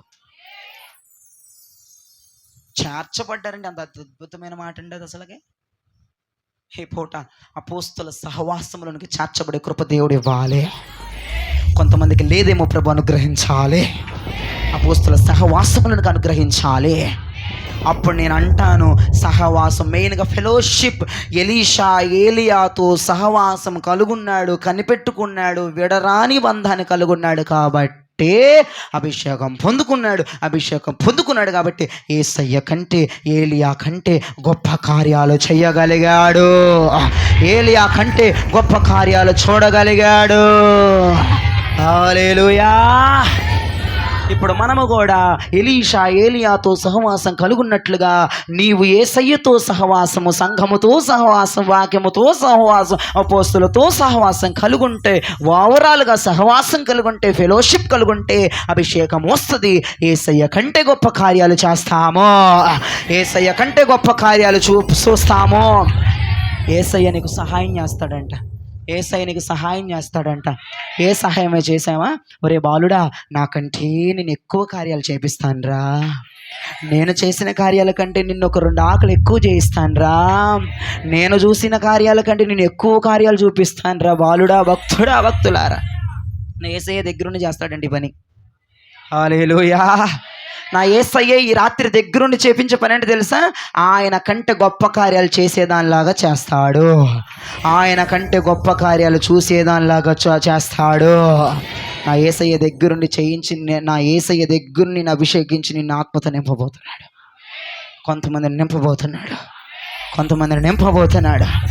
నేను అంటాను, నా యేసయ్య కంటే గొప్ప కార్యాలు, నా యేసయ్య కంటే గొప్ప కార్యాలు చేయాలి, నా యేసయ్య కంటే గొప్ప కార్యాలు చూడాలి. ఇదే మన మొదటి రోజు డోర్ ఓపెన్ చేశాడు దేవుడు. పిచ్చెక్కిపోయింది నాకు ఈ మాట ద్వారా. ఆయన కంటే గొప్ప కార్యం, ఈ అవకాశం నేనైతే వదులుకోవడానికి పడట్లేదు. డైలాగులు వేయొద్దు, యేసయ్య కంటే తగ్గిపోవాలి, నేనైతే ఎక్కిపోతా ప్రభువా, నాకు ఆయనే ఇస్తానంటున్నాడు కాబట్టి. నేను మూర్ఖత్వంగా నేను ఆలోచించట్లేదా? దేవదూత ఆలోచించినట్లుగా. అమ్మో, లూసిఫర్ గాడు పరలోకం ఆలోచించాడు, నేను సభాపర్వతం ఎక్కేదను, నేను అట్లా ఆలోచించట్లా, నేను చేస్తానన్నాడు కాబట్టి ఉరికెత్తున్న మాటకి నేను. అర్థమవుతుందా భక్తులారా? యేసయ్య కంటే ఎదిగిపోవాలని నాకేం ఉద్దేశం లేదు. యేసయ్యే నాకు ఆలోచన రేపెట్టాడు ఈ పూట. ఒరే, నా ఎంత విశ్వాసం ఉంచి నాకంటే ఎక్కువ కార్యాలు చేస్తాం అన్నాడు కాబట్టి నేను నీకంటే ఎక్కువ కార్యాలు చేసేయాలి కాబట్టి నేను నీతో సహవాసం కలిగి ఉండాలి. నేను యేసయ్య కంటే ఎక్కువ చేసేయాలి, పేరు పొందేసుకోవాలి, మీడియాలో ఎక్కేయాలి, సభా పర్వతాలు ఎక్కేయాలని ఆ దూత పనికి మన దూత ఆలోచించినట్టు ఆలోచించలేదండి. నాకు ఈ ఆలోచన రావటానికి గాలం ప్రప్రథముడు ఎవడంటే యేసుక్రీస్తు ప్రభువే నాకు ఈ కారణం అండి.